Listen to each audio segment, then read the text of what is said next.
learned, learned faculty Advocate Shri Kapil Bhai Goyal ji, President Emeritus of Income Tax Bar Association Shri Dhiresh Bhai, past Chairman of Ahmedabad branch of ICAI CA Shri Purushottam ji Khandelwal, and participant friends.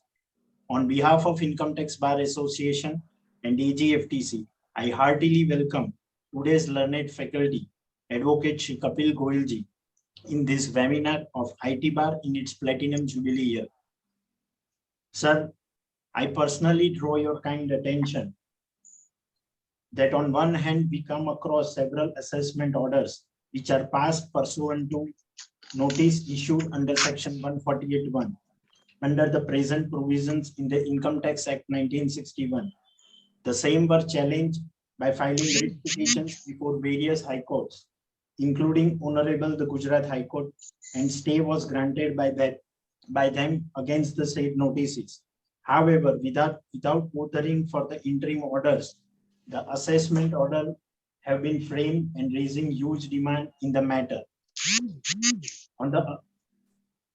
There are also some issues which are faced in reassessment, something like that notices which are issued after 1/4/2001. The portal is not working and order has been passed out. This all we are trying to cover in this webinar. And with this, I heartily welcome Advocate Kapil Goyal ji in this webinar. I request President Emeritus Shri Dhiresh Bhai to welcome the audience. Thank you. First of all, I congratulate both the President for arranging such a talk on a very important issue.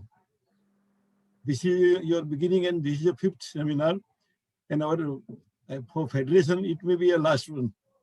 We are holding a general meeting. I also welcome Advocate Kapil Goyal, who has always cooperated us whenever we have called him. And my best wishes to all our participant friends. Take benefit of this talk. It's a really very useful. This year, number of persons case has reopened and they are struggling. Thank you. I also request CA Purushottam ji to say the welcome address. Before that, I am personally thankful to Advocate Kapil Goyal ji, in spite of his severe throat infection and his some bad health, just for the sake of profession, just sake for the association, and just sake for the members at large, he agreed to deliver his lecture today.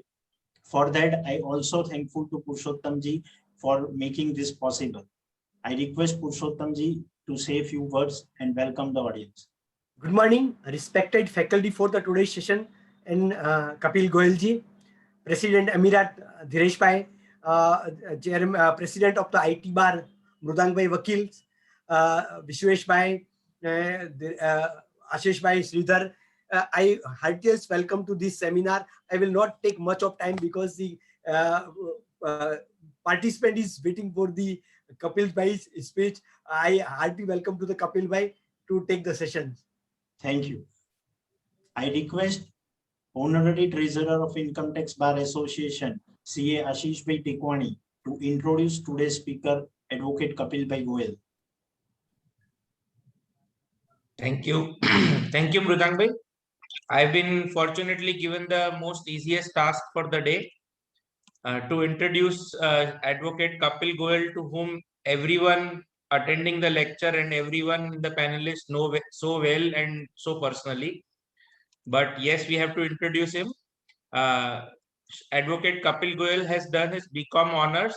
He's an FCA, and after completing his LLB, he's practicing as an advocate in Delhi High Court and Supreme Court. His expertise lies in direct tax litigation and in-depth analysis of latest case laws. He has represented more than 1,000 cases at appellate authorities, including ITAT, High Court and Supreme Court level. He is a member of Direct Tax Representation Committee in All India Federation of Direct Tax Practitioners for interaction with CBDT and Ministry of Finance. He is awarded as the Best Speaker Emerging Talent Direct Taxes by NIRC ICA. He is a designated faculty for International Taxation Certificate course being conducted by Committee of International Taxation ICAI. He is also nominated as a co-opted member of Committee on International Taxation for the year 2020-21. He has the unique distinction of conducting more than 2,000 seminars across India. In the last 1 year, he has addressed more than 100 webinars, addressing more than 1 lakh professionals. Indeed, sir, it is an honor for us for having you amongst us to address the most burning issues for the professionals. Thank you, Ashish bhai. Now we are starting with this webinar. I request Advocate Kapil bhai to start his presentation, and we will just last 5-10 minutes giving for the question and answer. Thank you, Murdangji. Yes. My respected fellow colleagues, my seniors, my friends who have joined this morning in this seminar organized by the Bar Association, my dear friend, very dear friend Purushottam Bhai, who is really a Purushottam, whose name is also Purushottam, and who I believe, sir, duly charitarth for what is Purushottam, and he is qua me, at least person as far as I am concerned. He has been always very Purushottam to me in the form of an elder brother Mota Bhai, a very sweet Mota Bhai. So it is like this that I have a special bondage. Dinesh Bhai, a very senior professional. Everyone, as another friend of me, Tekani Saab, has just said that I'm personally known to each one of you. Ahmedabad always carries, and Gujarat always carries Purushottam Bhai special place in my heart. And it is like this that when we face Vakil Saab challenges in our life, or when something comes to us, so that we need to spend some time with those people who are definitely one of the important well-wishers, sir. So this is how, sir, Murdang Bhai, I take it.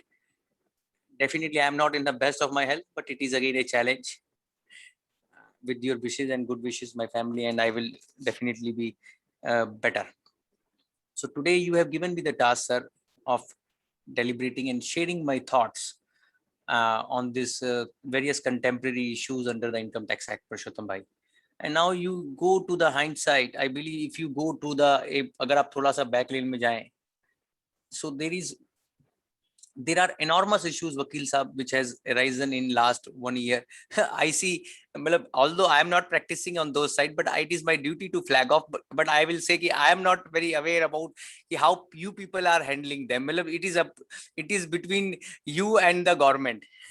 And as far as we people are concerned, we are practicing at Supreme Court, High Court and Tribunal. At least we are not burdened with that. Now, one issue, Purushottam Bhai, which comes to my mind is this TDS issue of 194Q and all these things, 206C. This is so much of attracting so much attention from all the quarters, Murdungji. I believe a lot of seminars have also started taking place on these issues of TDS and TCS. And there are latest amendments also, I believe, in the Finance Act 2021 on these provisions, 194Q. And there are some issues which are coming in renewal of registration of charitable trusts also, sir. You know, those people are also somewhere struggling or grappling with some issues, Dinesh Bhai. When you have some kind of overhauling of the provisions, so this is always an area of concern. You have some issues which definitely needs time to resettle themselves. So now you have a new avatar of Purushottam ji. This is a new avatar of Section 12 and all those things. तो अभी इसको अभी आप कहेंगे कुछ लोगों को ऐसा रहता है, हमारे को भी रहता है, ऐसा नहीं मुझे नहीं रहता कि साहब ये सेटल होगा कब. तो it will take time, Khandelwal ji. मतलब all these things I believe will take its own time. So charitable trusts are having its own issues. TDS, TCS are having their own compliance issues, sir. And these are compliance issues, I believe, broadly. Procedural issues and compliance issues, Vakil Saab. There are substantive issues also, sir, which are coming now. You say people are asking us questions now. There is a special regime of partnership from taxation. There are new rules which have been made in the Income Tax Rule Book and the Income Tax Act. I believe there are few new rules who do it A, B, and rule. I cannot go through Purushottam Bhai completely, but yes, I was just somebody like your friend has sent me, I read that notification. वो इतना complex हो गया दिनेश भाई, उसको मेरे लिए समझना, मेरे जैसे कम समझ के व्यक्ति के लिए समझ पाना बहुत ही डिफिकल्ट काम है। ऐसा लगता है मुझे मानसरोवर कैलाश जाने के लिए कहा जा रहा है या गंगा सागर जाने के लिए कहा जा रहा है उस रूल 8AB को। और कोई मुझे मेरे से कोई इसने कहा आप सेमिनार ले लीजिए, मैंने कहा भैया मेरे जैसे कम समझ के व्यक्ति को क्यों बुलाना चाहते हैं जिसको खुद ही समझ में नहीं आया अभी कुछ भी।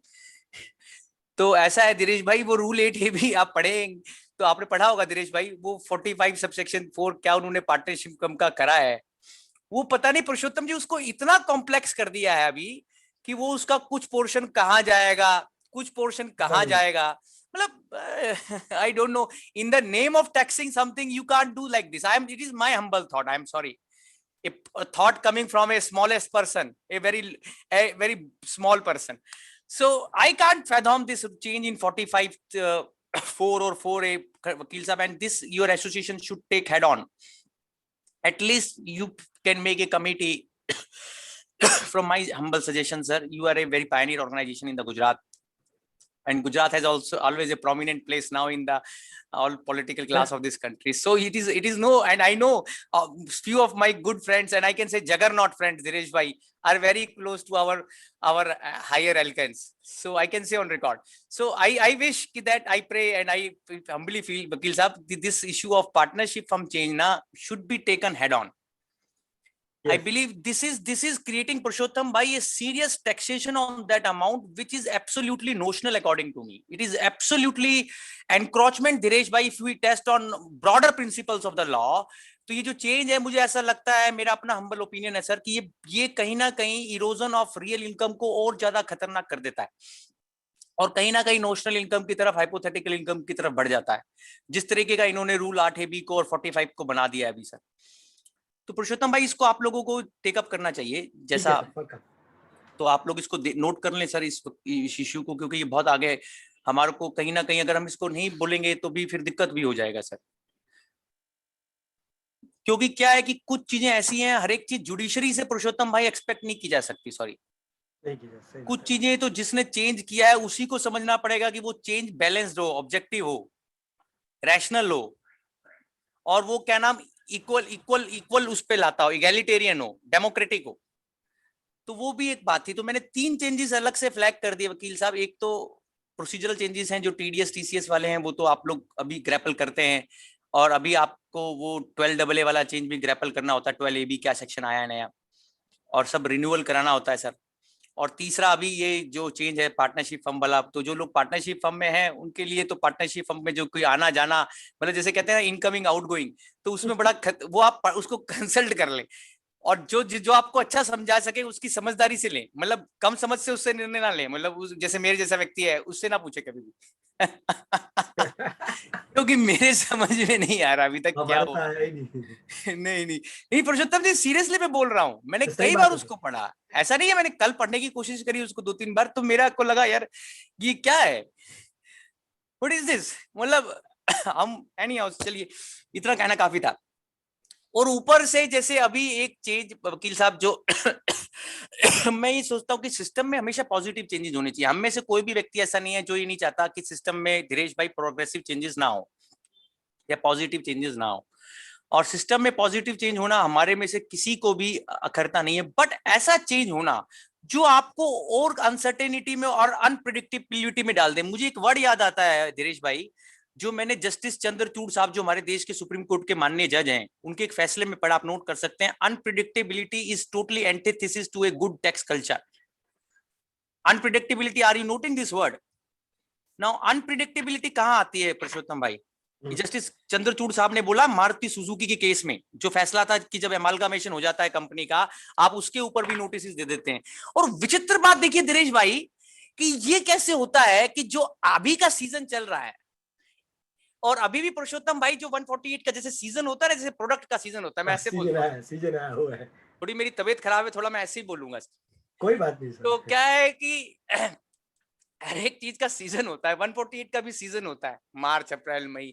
पिछली बार तो कोरोना ने थोड़ा सा बचा लिया था, वो नहीं आया तो पोस्टपोन कर दिया था, उसको डेफर कर दिया था, पर अब तो सीजन चालू हो गया है पुरुषोत्तम भाई, 30 जून तक बेतहाशा 148 आए होंगे। होता है। और धीरेश भाई एक चीज मैं जो नोट करना चाह रहा था, मारुति सुजुकी की जजमेंट सही 416 ITR पेज नंबर 603 आप नोट कर सकते हैं। डिपार्टमेंट ने इस बार भी नोटिस उन कंपनियों को दे दिए जिनका ऑलरेडी अमालगामेशन NCLT और NCLAT के ऑर्डर के तहत हो चुका है वकील साहब। अब प्रश्न ये चालू हुआ, एक प्रैक्टिकल इशू जो कंटेम्प्रेरी इशू है कि मेरे से बहुत लोगों ने पूछा दिनेश भाई कि क्या उन लोगों को रिटर्न भरना अनिवार्य है धारा 148 के तहत 148 के तहत जो कंपनी ऑलरेडी है ही जिसका नहीं। विलय है ही नहीं, जिसको 148 जिस दिन दिया गया उस दिन उस कंपनी का ऑलरेडी अमालगामेशन हो चुका है। Is he required to file return under 148? The question is this. Or let us pose this question in the different way. If there is a person who is dead person, मतलब वो जो death हो गया है, जिसका death हो गया है, परमात्मा के पास चला गया हो, तो परमात्मा के पास चला गया, आप उसको बोल रहे हो कि वापिस आ भैया और तुम्हारे नोटिस का कंप्लायंस करिए, तो संभव नहीं हो पाएगा पुरुषोत्तम भाई। He cannot come out of its grave to comply with the notice of the income tax department. और ये बात गुजरात हाई कोर्ट के जज साहब जस्टिस पाड़ीवाला साहब हैं, उन्होंने लिखा एक ऑर्डर में अभी 2021 में कि डिपार्टमेंट को समझना चाहिए कि क्या डिपार्टमेंट ऐसा सोचता है कि taxes and death are only certain, कि डेथ के बाद भी टैक्स लग जाएगा इस तरीके से। तो पॉइंट इज दिस कि मारुति सुजुकी का जो सुप्रीम कोर्ट का ऑर्डर था दिनेश भाई, दैट सेड कि that notice issued in the name of the person which is not existing in the eyes of the law, that is amalgamated company, is bad in law Purushottam भाई। That is supreme court ruling in Maruti Suzuki 416 ITR 603. Now in that judgment, Justice Chandrachud Sahab, who is one of the prominent judges of our Supreme Court, he has said in last paragraph, पुरुषोत्तम भाई, 3 चीजें चाहिए tax culture को अच्छा बनाने के लिए। आप सब नोट कर सकते हैं, ये आपका ऑर्गेनाइजेशन, आपको जब भी रिप्रेजेंटेशन देना आप उसको यूज करें। प्रिडिक्टेबिलिटी, सर्टेनिटी और कंसिस्टेंसी। Predictability, certainty and uniformity. अब predictable, certain and uniform tax regime की बात करिए जस्टिस चंद्रचूड़ साहब, आप समझ रहे हैं सर?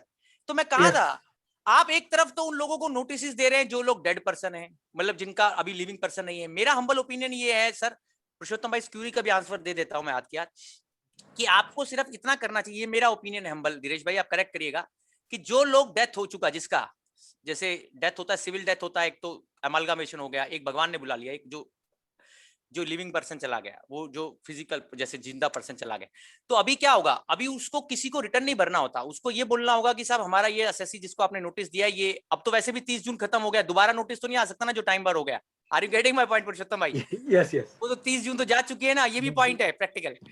हो गया। तो क्वेश्चन इज दिस कि आप उसमें सिर्फ इतना लिखना चाहिए, मेरा ओपिनियन है धीरेश भाई, आप नोट कर लीजिए प्रैक्टिकल राय, कि ये पर्सन जिसको आपने नोटिस दिया ये डेड पर्सन है, उसका ये डेथ सर्टिफिकेट है या ये अमलगमेशन ऑर्डर है, जो भी आपके पास अमलगमेशन ऑर्डर है, और ये वो कौन फाइल करेगा? ये अर्स्ट फाइल कंपनी, जैसे किसी ने पूछा कौन फाइल करेगा, गोयल साहब जो फाइल करेगा, जो आज सक्सेसर कंपनी है on in name of erstwhile company on B. Are you getting my point? Yes, और ऐसे ही जो इंडिविजुअल है उसके केस में लीगल हायर फाइल करेगा। Are you getting my point sir? Yes, तो रिटर्न नहीं भरना है यहाँ पर। This is a classical case कि where you are not supposed to file return because return can not be file. Are you getting my पुरुषोत्तम भाई? Yes, return तो तब भरेंगे ना जब जिंदा होता, जब जिंदा होगा या कंपनी, या उन्होंने जब जो नोटिस दिया होता तो उस आदमी को दिया होता प्रॉपर रिप्रेजेंटेटिव कैपेसिटी में। Are you getting my point?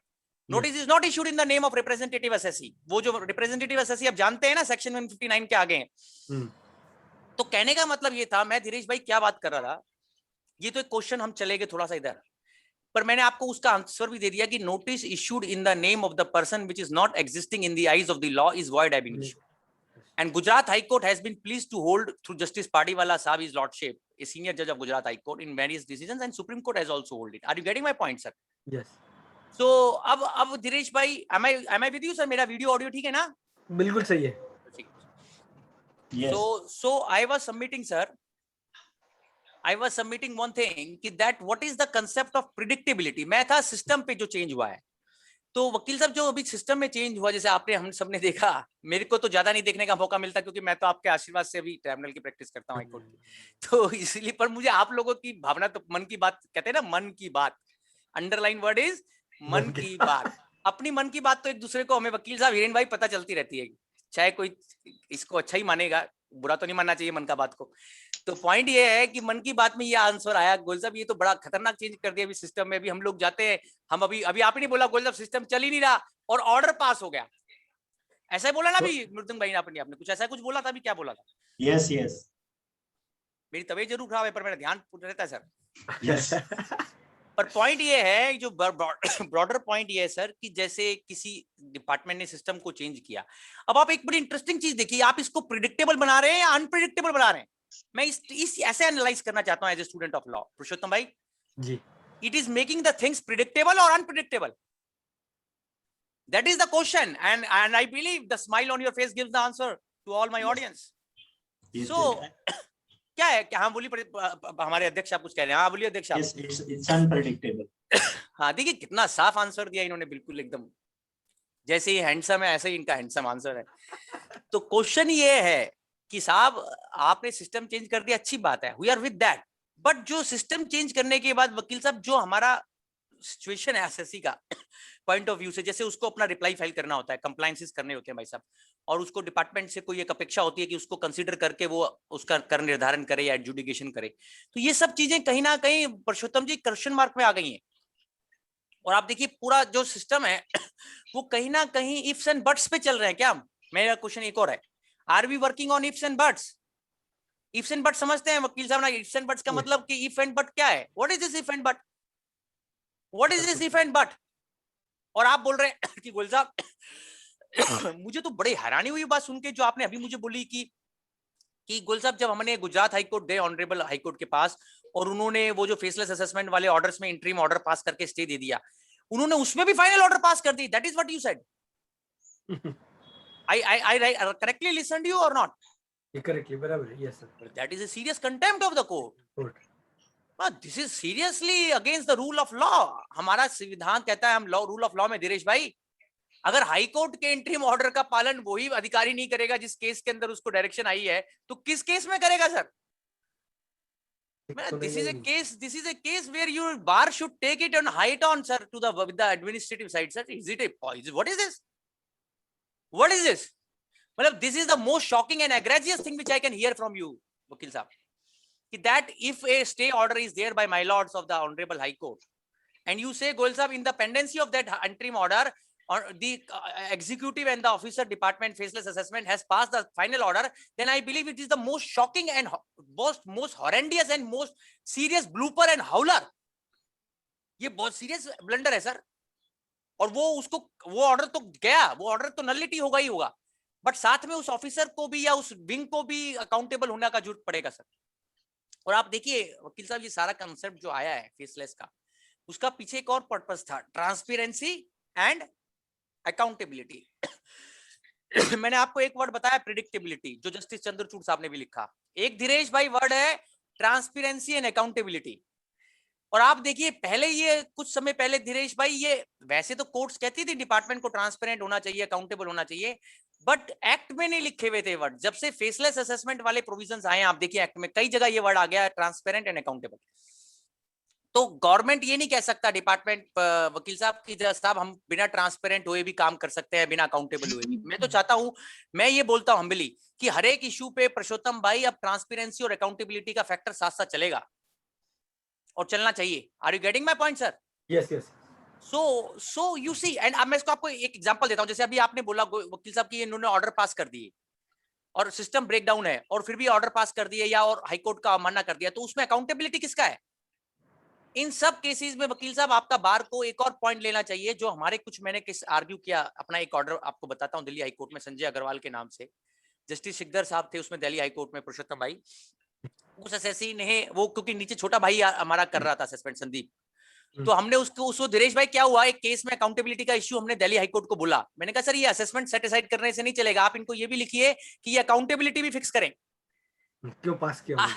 नहीं, मेरे 4 बार पर्सनल हियरिंग मांगने के बावजूद इन्होंने ये कैसे सोच लिया कि साहब नहीं हम नहीं देंगे, और जब गोयल साहब हाईकोर्ट में इनका एसएससी चला जाएगा और तब हाईकोर्ट वापस भेजेगा तब देंगे। ये कौन सा तरीका हुआ? इससे तो ये हुआ पुरुषोत्तम भाई कि जैसे पुरुषोत्तम जी पुरुषोत्तम है, उनको तो ओरल हियरिंग मिल गया, बहुत जो सिलेक्टेड बड़े अच्छे गुणी लोग हैं, और कपिल गोयल जैसे लोग हैं उनको आपने छोड़ दिया, कहा कि वो जो मर्जी मांगे, ना तो उनको शोकॉज देंगे ना उनको ओरल हियरिंग देंगे, कुछ नहीं देंगे वकील साहब, और उनका ऑर्डर भी ऐसे ही पास कर देंगे। ऐसा हुआ है। मुझे किसी ने बोला कि कुछ सिलेक्टेड जो लोग हैं उनको पर्सनल हियरिंग ओरल हियरिंग मिली है। सही बात है सर।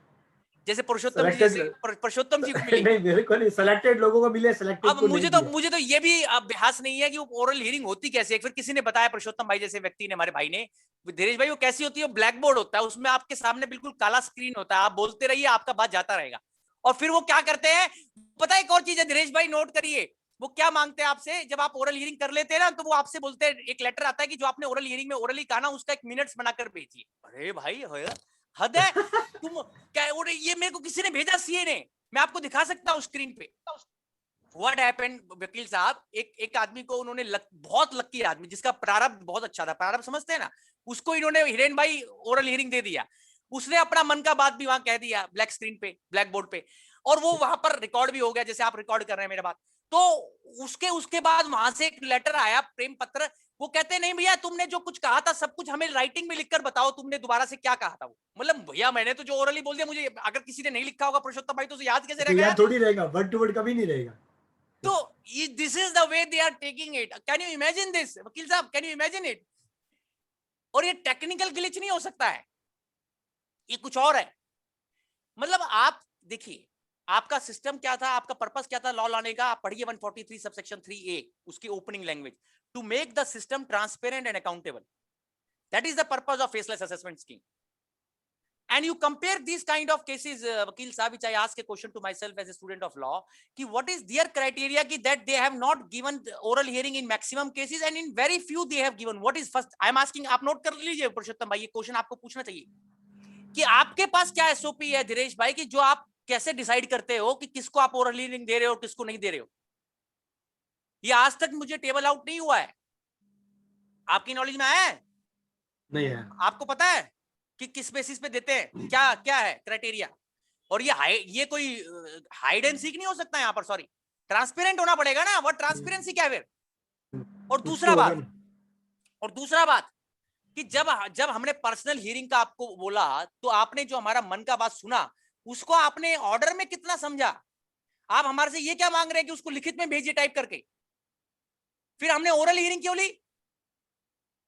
तो so all this question should be raised bye you also sir, और ये गलत है। मैं आपको ये बोलना चाहता हूँ, ये ट्रांसपेरेंसी का कंसेप्ट जो आया है वकील साहब, ये बहुत इंपॉर्टेंट कंसेप्ट है। इसका मतलब होता है कि सब कुछ ट्रांसपेरेंट होगा, कुछ भी हाइड एंड सीक जैसा नहीं होगा। मतलब आप एडजॉर्नमेंट मांग रहे हैं, आप कोई सबमिशन फाइल कर रहे हैं, अभी तो सब कुछ पोर्टल पे होता है ना पुरुषोत्तम भाई, सब कुछ पोर्टल पे होता है, 100%। और इसलिए सिस्टम का बहुत इंपॉर्टेंस हो गया, टेक्नोलॉजी का, पोर्टल पे होता है। तो उसको जितना मैं समझ पाया, तो पोर्टल को अगर ट्रांसपेरेंट होना है, तो ये नहीं है कि आप आधी चीजें तो अपनी मन की बता रहे हैं और आधी अपनी मन की बात अंदर ही रख रहे हैं। ये क्या तरीका हुआ धीरेश भाई? सब कुछ ट्रांसपेरेंसी से होना चाहिए, और ट्रांसपेरेंसी का मतलब क्या है? और प्रेडिक्टेबल होना चाहिए। मतलब आप जो करने वाले हैं वो करदाता को ट्रांसपेरेंसी के साथ बताइए, और अगर गलत किया है पुरुषोत्तम भाई डिपार्टमेंट ने, तो उसके लिए जवाबदेही भी फिक्स होनी चाहिए, अकाउंटेबिलिटी भी आनी चाहिए। आप जीत जाएंगे अपील में, रिट में, ये तो एक अलग बात हुई, वो तो आप जीतेंगे क्योंकि कानूनी गलत है वो ऑर्डर। आप समझ रहे हैं मेरी बात वकील साहब?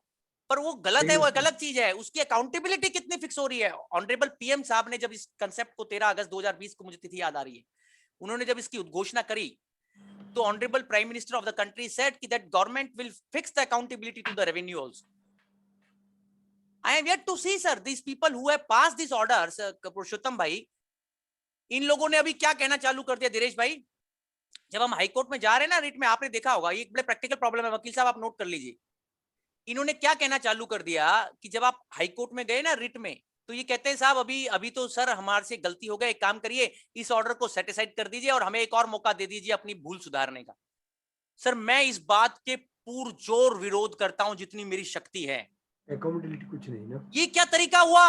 फिर आपने अपने लिए स्टैंडर्ड ऑपरेटिंग प्रोसीजर जो सेट किया था, 144B सेक्शन पढ़िए आप, खोल के एक बार खोलिए, उसमें सबसेक्शन 9 खोलिए, उसमें क्यों लिखा है वो ऑर्डर नॉनेस्ट होगा जो 144B के प्रोसीजर के तहत नहीं है। 144B subsection 9, it says order pass in not in accordance with procedure of 144B shall be non est. तो उस आदमी को धीरेश भाई सेकंड अपॉर्चुनिटी क्यों मिल रही है? जस्ट बिकॉज इसलिए कि उसने पहले एक बार गलत ऑर्डर पास कर दिया और अभी सितंबर तक दोबारा एक्सटेंड हो गया टाइम लिमिटेशन, तो इसका मतलब उसको सितंबर तक दोबारा ऑर्डर पास करने का टाइम मिल जाना चाहिए।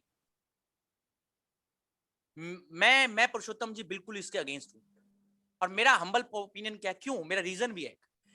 ये नहीं, उसने क्यों पास किया उस अथॉरिटी ने पहली बार में अप्रैल में ऑर्डर? वो वेट कर सकता था, पहले तो उसने गलत ऑर्डर पास कर दिया और उसने क्या ये सोच के पास किया था कि जब असेसी आगे जाएगा तो मुझे दोबारा चांस मिल जाएगा. This is how it is going on.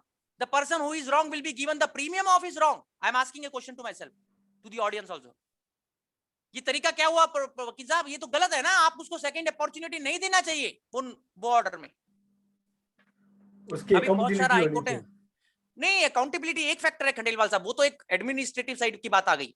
एक और बात मैं जो सब्सटैंटिव लॉ पे बोल रहा हूं कि जैसे एक ऑर्डर गलत पास हुआ, उसमें आपको opportunity of being heard oral hearing नहीं दिया या शोकॉज नोटिस नहीं दिया. अभी आऊंगा उस पर भी. और फिर आपका फेसलेस असेसमेंट कर दिया वकील साहब. अब डिपार्टमेंट कहता है अब हम दोबारा दे देंगे, अब नीचे भेज दीजिए केस, सेकंड इनिंग दे दीजिए, सेट असाइड कर दीजिए, रिमांड बैक कर दीजिए.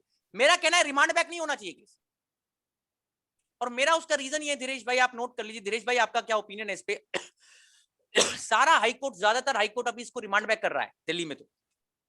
और मेरा हम्बल ओपिनियन है वो गलत है remand back sir. I am totally against this concept of remand back sir. फिर उसका मतलब ये हुआ पुरुषोत्तम भाई की जो आपने स्कीम बनाई थी खुद कि हम इसका पालन करेंगे, जो आपने अपने लिए स्टैंडर्ड ऑपरेटिंग प्रोसीजर बनाया था वकील साहब, इसका मतलब आपने कहा कि नहीं इसका अगर कोई एओ कुछ भी नहीं पालन करता और कोई बहुत अच्छा पालन करता है, दोनों समान हो गए ना फिर तो. मतलब what is this going on? और फाइनलिटी कैसे आएगी? अभी मैं एक केस आर्ग्यू कर रहा था तो वहां मैंने आर्गुमेंट लिया तो जज साहब कहते हैं कि आपका एसएससी का गोल साहब इसका मतलब तो कुछ टैक्स नहीं लगना चाहिए. मैंने कहा सर मैंने थोड़ी ना इनको कहा था ऐसे असेसमेंट करने के लिए, या इन्होंने मेरी एडवाइस से गलत असेसमेंट करी हो तो बताइए मैंने इनको गलत गलत गलत कोई गुमराह कराओ.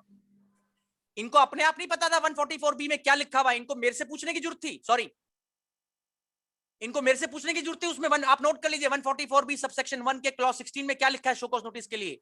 144B subsection 1 Roman 16, 144B subsection 7 Roman 7 and Roman 8, 144B subsection 1, 144B subsection 7 and 144B subsection 9. इन तीनों का त्रिदेवी बना लीजिए. त्रिदेव ये श्रृंखला त्रिवेणी संगम हो गए. 144B1, 144B7 and 144B9 triangular Trinity. क्या कहता है ये कहता है कि आप हर एक असेसमेंट में जहां 1 रुपए का भी वेरिएशन करेंगे फेसलेस असेसमेंट में वकील साहब शोकॉज भी देंगे, ओरल हियरिंग जब मांगी जाएगी तो वो भी देंगे.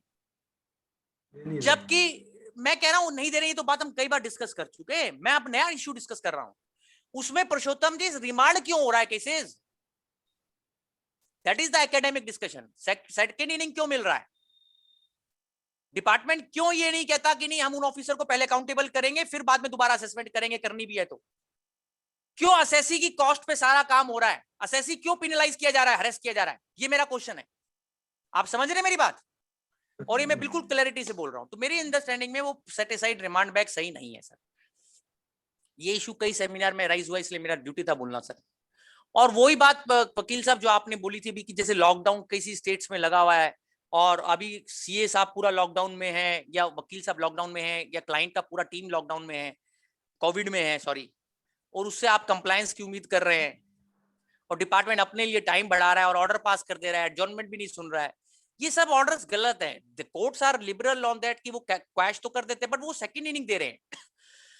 मेरा ओपिनियन ये है कि कुछ केसेस में खंडेलवाल जी जहां आपने बार बार ओरल हियरिंग मांगी और उन्होंने फिर भी नहीं दिया और बहुत हैवी वेरिएशन कर दिया मल्टीपल टाइम्स और शोकॉज भी नहीं दिया, टोटली शोकॉज नहीं, सिर्फ क्वेश्चनर के बेस पे असेसमेंट कर दिया, तो वो सारा असेसमेंट क्वैश होना चाहिए. 144B सबसेक्शन 9 में नॉन एस्ट होना चाहिए, उनमें सेकंड इनिंग नहीं मिलना चाहिए. High court should not set aside the matter to the EO. और उसके लिए मैं परशुराम पॉटरी सुप्रीम कोर्ट का ऑर्डर है पुराना 106 ITR वॉल्यूम पेज 1 कि that there should be point of penalty in the proceedings और डिपार्टमेंट की गलती का खमियाजा असेसी ना भुगते, ऐसा सुप्रीम कोर्ट ने बोला हुआ है 106 ITR पेज 1 परशुराम पॉटरीज. वो डिसीजन आप नोट कर लीजिए सर. तो उस डिसीजन के मार्फत आप रिक्वेस्ट भी अच्छा आप ग्राउंड बनाएंगे अपील के तो आप ये सब ग्राउंड लेंगे, 144B9 का भी ग्राउंड लेंगे, नॉन एस्ट का भी ग्राउंड लेंगे, नेचुरल जस्टिस का भी ग्राउंड लेंगे. और ये जो 144B सबसेक्शन 1 है, 144B सबसेक्शन 7 है, 144B सबसेक्शन 9 है, इन तीनों को साथ पढ़ेंगे तो बात क्लियर हो जाएगी. बट वकील साहब एक और बात, फिर मैं मोटी बात कर रहा था, प्रिडिक्टेबिलिटी और ट्रांसपेरेंसी. ट्रांसपेरेंसी कब आती है सर? ट्रांसपेरेंसी जब आती है जब आपके मन की बात सामने वाले को तरीके से पता चल जाए बिना किसी माइनस के सॉरी. अब माइनस क्या कहेंगे गोयल साहब? पता चले सब कुछ असेसी को जो पता चलता है वो ऑर्डर से पता चलता है. क्या ऑर्डर शोकॉज नोटिस होता है धीरेश भाई? क्या ऑर्डर को शोकॉज नोटिस बोला गया है? मतलब फाइनल ऑर्डर को, ड्राफ्ट ऑर्डर को नहीं बोल रहा. ड्राफ्ट ऑर्डर शो को चलो मान भी सकता हूं मुझे आ गया तो, बट अभी वकील साहब क्या हो रहा है कि जो जो जो ट्रांसपेरेंसी किसको रिफ्लेक्ट करता है पुरुषोत्तम भाई? आई एम आस्किंग यू, आप बताइए ट्रांसपेरेंसी से आप क्या समझते हैं? बताइए। ये जो सामने वाला समझे वही सामने वाला समझे, समझाने वाला और समझने वाला दोनों। और ट्रांसपेरेंसी जो का सबको मतलब ये पब्लिक में भी पता चला तो वही क्लियर कट होना चाहिए कि भाई उसमें कुछ। मैं ट्रांसपेरेंसी से ये समझता हूं कि जो भी असेसिंग ऑफिसर ने या इनकम टैक्स डिपार्टमेंट ने या टैक्स अथॉरिटीज ने एसएससी के खिलाफ कलेक्ट किया एसएससी के बैक पे, वो हम्बली और ग्रेसफुली एसएससी को कन्फ्रंट करने का मौका दे प्रॉपरली। दिनेश भाई, अब ऐसा होगा कि अगर वो सब बातें एसएससी को पता ही नहीं चलेंगी जो उसे बतानी है। पता चला आपने अभी क्या हुआ वकील साहब, एक केस में शोकॉज जो एसएससी को आया वो आया एक्स पॉइंट पे कि इस पे एडिशन क्यों ना कर दिया जाए। जब ऑर्डर आया, जब एसएससी ने उसका रिप्लाई दे दिया ना, तो उन्होंने हृदय परिवर्तन कर लिया। आप हृदय परिवर्तन समझते हैं? हृदय परिवर्तन हमारे हिंदी भाषा में होता है। और इसी को पकड़ लिया। अब भाई साहब ये कैसा है? अब यार ये का मतलब हुआ आप उस हृदय परिवर्तन को जब कर रहे हैं, तो मैं आपको बड़ी सिंपली बोल रहा हूँ, ये बातें बड़ी दूर सीरियस नहीं है, मैं बोल लाइटली रहा हूँ। हृदय परिवर्तन समझते हैं आप कि जैसे आपने कहा कुछ, एसएससी को बताया कुछ और करा कुछ, तो ये नहीं होना चाहिए। और आप देखिए इतने सारे असेसमेंट ऑर्डर होंगे जहां पुरुषोत्तम भाई इस तरीके से एडिशन किया गया जो शोकोज नोटिस है और असेसमेंट ऑर्डर वेरिएंस पे है। वेरिएंस है। नहीं, उस पॉइंट पे शोकोज नहीं दिया जिस पॉइंट पे फाइनल रीजनिंग एडिशन। हाँ, तो ये भी गलत है, दैट इज रॉन्ग। अभी आपने 10 लाख रुपए की असेसमेंट पे शोकोज दिया, मेरे को किसी ने पूछा, और एडिशन जब करने पे आए तो 10 करोड़ का कर दिया। मतलब वो 10 करोड़ वाले पे शोकोज नहीं है, 10 लाख पे है। और वो जब एडिशन करने पे आया तो उसका जैसे कहते हैं ना, वो वेरिएंट हो जाता है, डेल्टा वेरिएंट, फलाना वेरिएंट, वो वेरिएंट हो गया, वो 10 गुना हो गया। अरे भैया तुम बता तो देते ही वेरिएंट आ रहा है, इसका म्यूटेशन हो रहा है। ये तो ना म्यूटेशन का पता चला ना वेरिएंट का पता चला खंडेलवाल साहब। और मैं बहुत बहुत सीरियसली बोल रहा हूं ये बात, not for sake of saying, we have cases with us. अब आपने किसको, वकील साहब ये किसकी ड्यूटी? अच्छा एक बात देखिए, आप कहेंगे यार, मैं एक बात और कहना चाहता हूं इस बात ताकि वो रह ना जाए। लोग कहते हैं कि गुल साहब आपको तो काम मिल रहा है, आप तो वकील है हाईकोर्ट के, आपके पास एसएससी आता है, फीस देते हैं आपको, तो फीस लेकर काम करते हैं आप तो रिचर हो रहे हैं, आपको क्या दुख हो रहा है? तो दुख इसलिए हो रहा है, सोशल जस्टिस का कंसेप्ट है हमारे संविधान में, और हमारे संविधान के opening language we the people लिखा हुआ है। अगर आपको, हम सबको याद है, वी द पीपल, पैटर्निटी की फीलिंग होनी चाहिए। सिर्फ मुझे पैसा मिल रहा है या मैं अच्छा वकील हूं या मेरे पास काम अच्छा आ रहा है तो इससे मुझे कोई फर्क नहीं पड़ता sir. I least bother about it, sorry, with due respect. पर खंडेलवाल जी, मेरे को ये बात कहने में कोई शर्म नहीं है कि इस सब चीजों से आपने उस आदमी को ड्रॉप, अच्छा कुछ असेसमेंट इन्होंने बहुत अच्छे भी किए हैं, इसमें भी कोई दो राय नहीं, बट जहां आपने नेचुरल जस्टिस फॉलो नहीं किया, जहां पर्सनल हियरिंग नहीं दी, जहां एसएससी को कोई मौका नहीं मिला अपनी मन की बात रखने का, जहां एसएससी का एडिशन जो हुआ है वो बिल्कुल उसको बिना एक अननोन रीजंस पे हुआ है, अनविजिबल रीजंस पे हुआ है, वो सब असेसमेंट वकील साहब गलत है। रादर सबसे पहला काम अगर आपकी ऑर्गेनाइजेशन को करना चाहिए तो वो डिपार्टमेंट को बोलना चाहिए कि उन ऑफिसर, उन विंग को अकाउंटेबल करे, रीजनल जो भी इनका फेसलेस असेसमेंट सेंटर जहां पर हुआ है, आप समझते हैं कहां हुआ assessment, regional faceless assessment centre, AU assessment unit, ICU नहीं असेसमेंट यूनिट, आईसीयू अलग हो गया, आईसीयू इंटेंसिव केयर यूनिट हुआ, ये असेसमेंट यूनिट हुआ, थोड़ा सा अलग अलग है पर दोनों मुझे लगता है काम कुछ वैसा ही होता है। तो असेसमेंट यूनिट और national regional faceless assessment centre की जवाबदेही तय हो खंडेलवाल साहब। और अभी आप देखिए धीरेश भाई, अभी हमारी फेसलेस अपीलें चालू हो गई, डिसाइड होना अभी नहीं हुई। हमारा आगरा बेंच ने एक ऑर्डर भी लिखा है, हमारे honourable judicial member Lalit Kumar साहब उसके ऑथर भी हैं। एक ऑर्डर आया, उन्होंने इतनी उन्होंने उसको कराया टेक ऑन, आगरा बेंच का आप ऑर्डर नोट कर सकते हैं। आगरा आईटीटी ने एक ऑर्डर लिखा है पुरुषोत्तम भाई जी। और वो ऑर्डर मैं कह रहा हूं आपको कि डिपार्टमेंट के लिए एक, वो क्या कहते हैं ना, एक सीरियस इंट्रोस्पेक्शन करने का तरीका है नेशनल फेसलेस अपील सेंटर के ऊपर।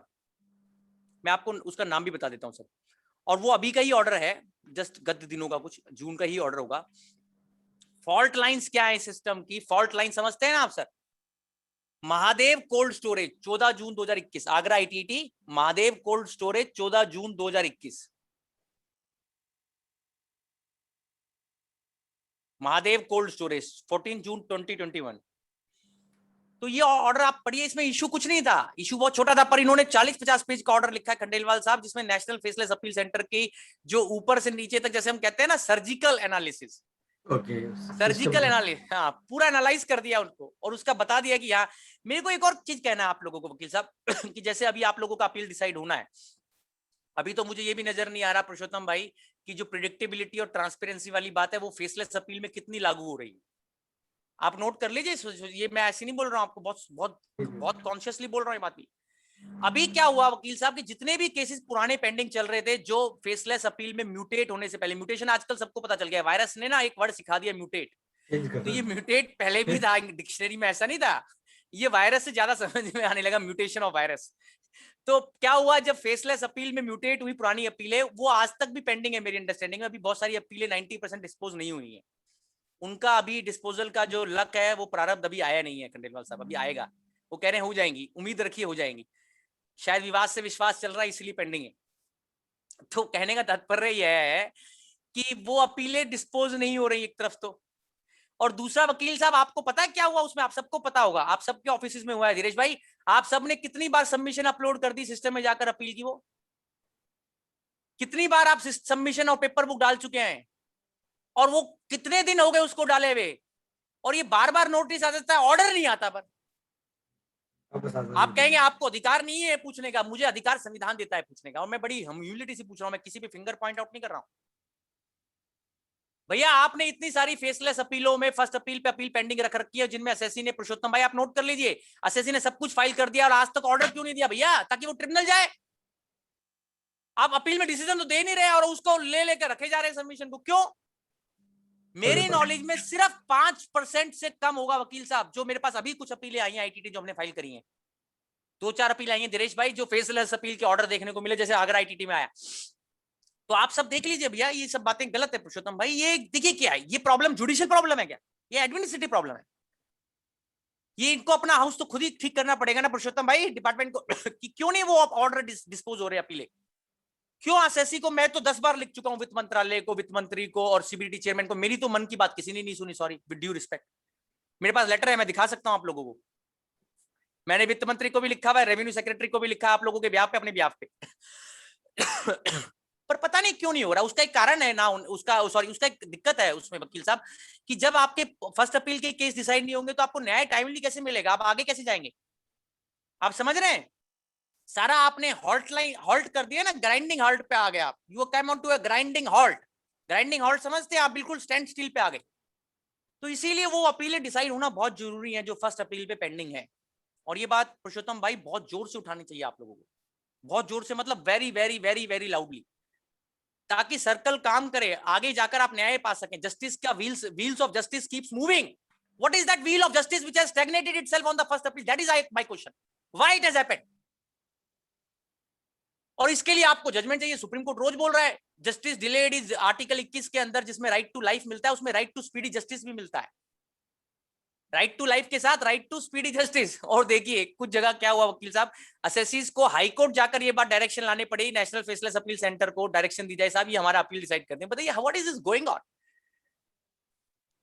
एनी हाउस, मेरा सबमिशन ये है कि वो अपील में भी आपको एक चीज देखना पड़ेगा पुरुषोत्तम भाई, कि मुझे नहीं लगता उस अपील में कितना ओरल हियरिंग ये लोग नेचुरल जस्टिस को पालन कर रहे हैं, आप नोट कर लीजिए बात भी, मुझे आज तक वो एसओपी नहीं मिला वकील साहब जो फर्स्ट अपील के लिए इन्होंने बनाया हो, असेसमेंट कभी नहीं मिला, और आप मुझे भेज देंगे तो बड़ी कृपा होगी मेरे पर, मैं और इंस्टीट्यूट के अंदर लोगों को दे पाऊंगा, मेरे को नहीं मिला, और जज साहब को भी दिखा पाऊंगा, मेरे जैसे कमजोर व्यक्ति को, कम समझ के व्यक्ति को बिल्कुल नहीं समझ में आ रहा कि वो कब एसओपी आएगा जो इनका अपने, इन्होंने कहा था हम बनाएंगे, पर वो बनाकर मेरे को तो नहीं समझ में आया कहाँ है, देखा नहीं हमने भी।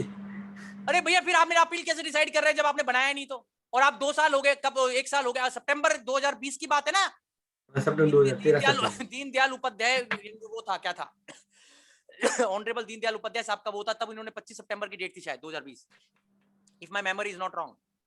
तो उसके बाद पुरुषोत्तम भाई आज 25 सितंबर 2021 आने वाला है, वो एसओपी का है फर्स्ट अपील का, मुझे दे दीजिए ना प्लीज, मैं आपसे हाथ जोड़ के मांग रहा हूं, नहीं है, नहीं, देखा नहीं, तो नहीं है, तो एक बात मुझे समझाइए कि गोयल साहब जो हमारी सारी डीमोनेटाइजेशन की अपीलें पड़ी हैं, ज्यादातर अपीलें जो पेंडिंग होंगी ना अभी डीमोनेटाइजेशन की भी हैं, असेसमेंट ये 17-18 वाली, तो उनका आप न्याय करने जाएंगे तो मैं अपना मन का बात कैसे समझाऊंगा, ये कैसे निकल के आ रहा है, उसमें ओरल हियरिंग कैसे मिलेगा, ये सब पता है आपको वकील साहब, और उसमें टेक्निकल ग्लिच आ जाएगा नहीं उसका, आप अच्छा ये नया वर्ड आ गया टेक्निकल ग्लिच, अरे भैया ये क्या तरीका हुआ, ये क्या कोई टेक्निकल ग्लिच, क्या कोई ऐसा जैसे टेक्निकल ग्लिच क्या ऐसा नाम है भगवान का कोई कि जिसको लेने से जो भी गलती हुआ है वो सब क्योर हो जाता है, हैं?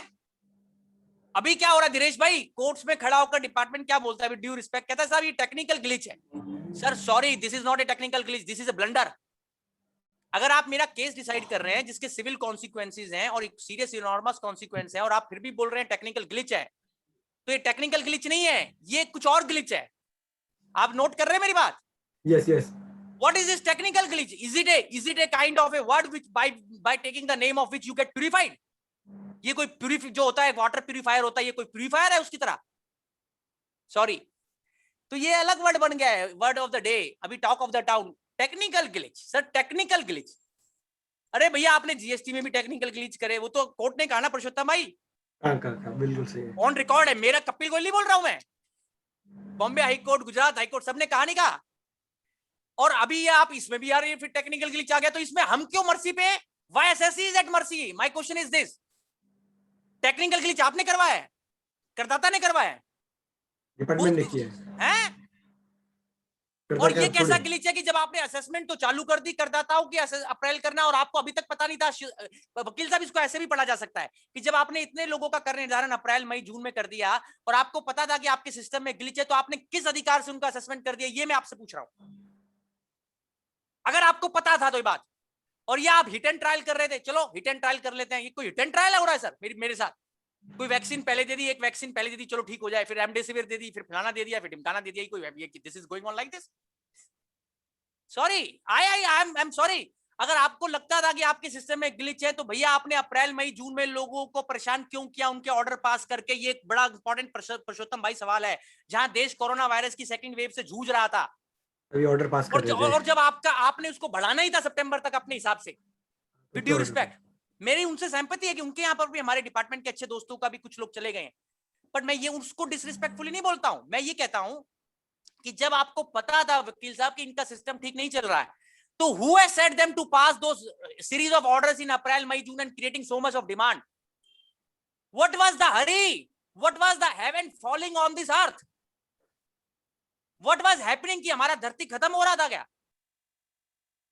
और आपने क्या करा उनके साथ? मैं ये बोल रहा हूं, अभी आपने उनको कतार में खड़ा कर दिया ना कि जाओ आप रिट में फाइल करो, वकील हायर करो और या अपील में जाओ और रेक्टिफिकेशन करो, पेनल्टी का अबेंस में स्टे लो, फलाना करो, ढिमकाना करो, डिमांड का स्टे लो, ये सब काम करो। और वो ऑर्डर आप कह रहे हो टेक्निकल ग्लिच के बेस पे, आप कह रहे हो, खुद कह रहे हो टेक्निकल ग्लिच पे। चलिए साहब, राधे राधे, बाकी बिहारी लाल की जय। चलिए, ये नए नए वर्ड है सर, जीवन सिखाता ही रहता है, जीवन एक विद्यालय है, विद्यालय में आप सब सीखते हैं। तो मेरा एक दूसरा पॉइंट था पुरुषोत्तम भाई, जो हमारे वकील साहब ने बोला कि गोयल साहब ये जो 148 भी हुआ है ना, ये भी इस बार कुछ नया हुआ है। मैंने इसको कई बार वकील साहब पढ़ने की कोशिश करी, क्रैक करने की, समझने की, फैदाउम करने की, अंडरस्टैंड करने की, पर मेरी शक्तियां जवाब देगी, सच्ची बता रहा हूं। आप कहेंगे आपकी शक्तियां जवाब कैसे दे जाती है, आप तो भी अभी ऐसा कैसे बोलते हैं? मैं आपको बताता हूं, मेरी शक्तियां जवाब देगी sir.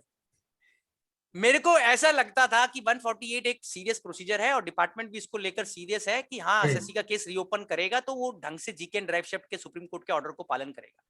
GK and drive shift क्या कहता है कि आप रिटर्न भरेंगे, पुरुषोत्तम भाई 148 का नोटिस आवेगा, आप रिटर्न फाइल करेंगे, हम उसका रीजन मांगेंगे, वो हमें तमीज से रीजन देंगे, हम उस रीजन के ऊपर अपना मन का बात रखेंगे, ऑब्जेक्शन फाइल करेंगे मन का बात में, और वो हमारा मन का बात के ऊपर एक ऑर्डर पास करेंगे, इंटरिम ऑर्डर, जो एक इंटरलॉक्टरी ऑर्डर ऑब्जेक्शन डिस्पोजल का, और उसके बाद मेन असेसमेंट की बारी आएगी वकील साहब 148 में। 148 के 2 या 3 इंपॉर्टेंट फेस होते हैं, आप नोट कर सकते हैं। 148 सिंपल असेसमेंट नहीं है, आप नोट करिए, बड़ी अच्छी बात मैं आपको डिस्कस कर रहा हूं वकील साहब। 148 को समझना है तो आपको इसको 3 भागों में समझना पड़ेगा। एक तो वो भाग जो जीके एंड ड्राइव शिफ्ट से डील करता है पुरुषोत्तम भाई, जो जीके एंड ड्राइव शिफ्ट के 4 स्टेप्स हैं, return filing under 148, reasons asking, filing objection against reasons and disposal of objections. फिर उसके बाद आता है आई एम सॉरी, फेज 1 था जीके, फेज 2 है 142 क्वेश्चनर स्टेज, जहां मेरे से आप क्वेश्चन पूछते हैं, मैं आपको डिटेल्स देता हूं, और तीसरा फेज है पुरुषोत्तम भाई शोको स्टेज। अब डिपार्टमेंट क्या करता है वकील साहब, आप नोट कर रहे हैं, एक जीके स्टेज हुई, एक 142 स्टेज हुई और एक शोको स्टेज हुई। डिपार्टमेंट ने अपनी कन्वीनियंस के हिसाब से दिनेश भाई इन तीनों स्टेजेस का रायता सा बना दिया, सॉरी मैं ऐसे बोल रहा हूं, और रायता वर्ड में जानबूझ के बोल रहा हूं, कि ये कैसे हुआ। अब देखिए ये आप कहेंगे ये कैसे हुआ, आपको सबको पता है कैसे हुआ। मैं आपको अपना बात बता रहा हूँ, फिर आप धीरेश भाई बोलना कि मैं गलत हूं या सही हूं, आप जरूर बोलना इस बात पे।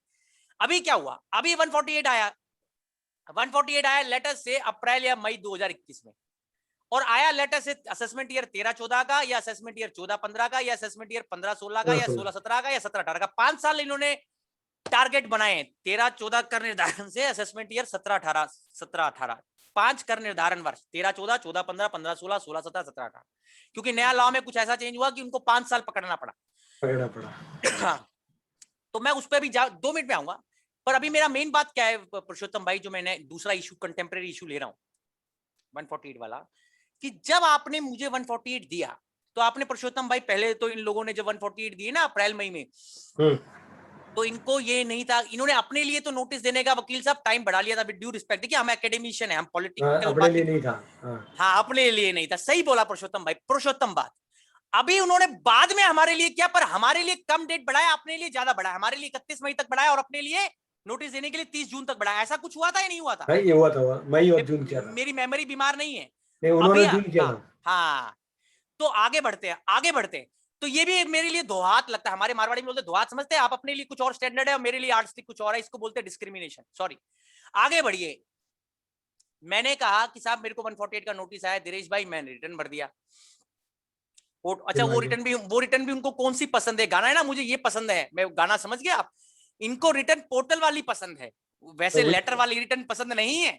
जबकि वकील साहब ये भी गलत है, रिटर्न कोर्ट कहता है लेटर वाला भी रिटर्न पसंद होना चाहिए, बट वो कहते हैं साहब हमें तो जो चीज है वो पोर्टल से पसंद है, पोर्टल के जरिए जो आएगा हम उसे ही कबूल कबूल कबूल करेंगे, वरना नो। So you understand. तो आपने रिटर्न भर दिया किसी तरीके से, बड़ी जद्दोजहद से, अपने तरीके से। भैया आपने राम जी का नाम लेके, हनुमान जी का नाम लेके, शाम देवता का, सब देवी देवताओं का नाम लेके 148 का रिटर्न पोर्टल से भर दिया। ठीक है पुरुषोत्तम भाई, रिटर्न पोर्टल पे भर दिया। अब क्या हुआ, जब रिटर्न भर दिया तो क्या होना चाहिए, और रीजन आपने मांग लिए तो रीजन आने चाहिए ना पुरुषोत्तम भाई, आने चाहिए ना, रिटर्न भरने का देना चाहिए तुरंत, लेकिन देते नहीं है ना। दिनेश भाई अब मेरे साथ अटेंशन पे करिए 5 मिनट प्लीज। अब क्या हुआ, अब रीजन नहीं आए, और रीजन पूरा, रीजन आना का मतलब क्या होता है, मैं आपसे पूछता हूं वकील साहब, रीजन आना क्या होता है?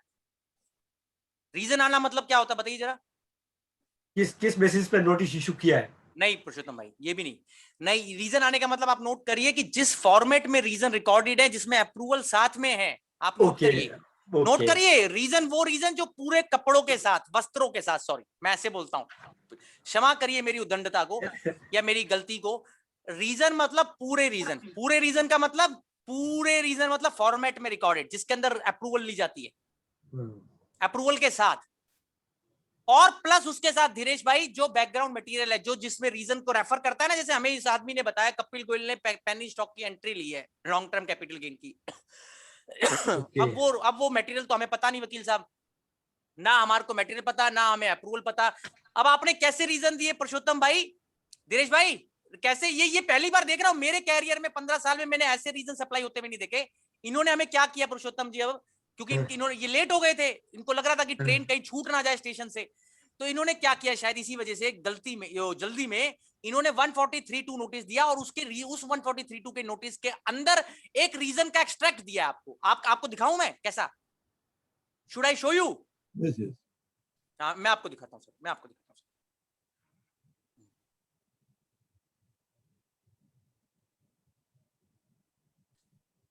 पता नहीं क्या होता है ये आजकल, मुझे ये 148 के लिए इतने सारे लोग क्यूरी भेजते रहते हैं, जबकि मेरे को लगता है या तो मैं जो आपके सेमिनार में समझाता हूँ ढंग से नहीं समझाता हूँ, है सर? सॉरी, आप लोगों ने डिपार्टमेंट बराबर समझा नहीं है और समझना चाहते भी नहीं हो। नहीं, मेरे दोस्त क्या करते हैं, जब भी मैं कोई सेमिनार करता हूँ ना, और 148 के इतने सेमिनार हो चुके, 50 सेमिनार मैंने पिछले 2 महीने में वकील साहब 148 पे किए नहीं। Can you imagine? वो तो आंकड़ा कम दिखा हुआ आपके पास, तो पर उसके बावजूद भी मेरे पास 10-15 क्वेश्चन आते ही रहते हैं रोज कि, और उसमें मुझे नया नया देखने को मिलता रहता है। मेरे लिए केस स्टडी के लिए मैं आपको दिखाने वाला था, एक भाई साहब ने कल भेजा था मुझे। चलेगा सर, कोई बात नहीं। नहीं अरे रुकिए तो सर 1 मिनट, सबको समझ में आ जाएगा ना।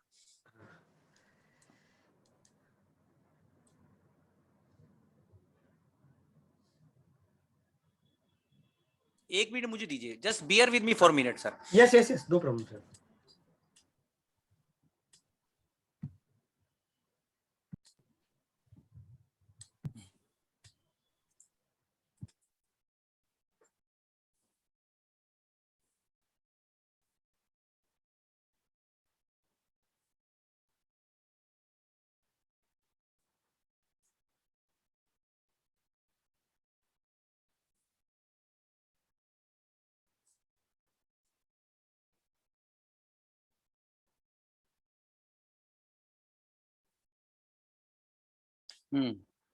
ये देखिए सर,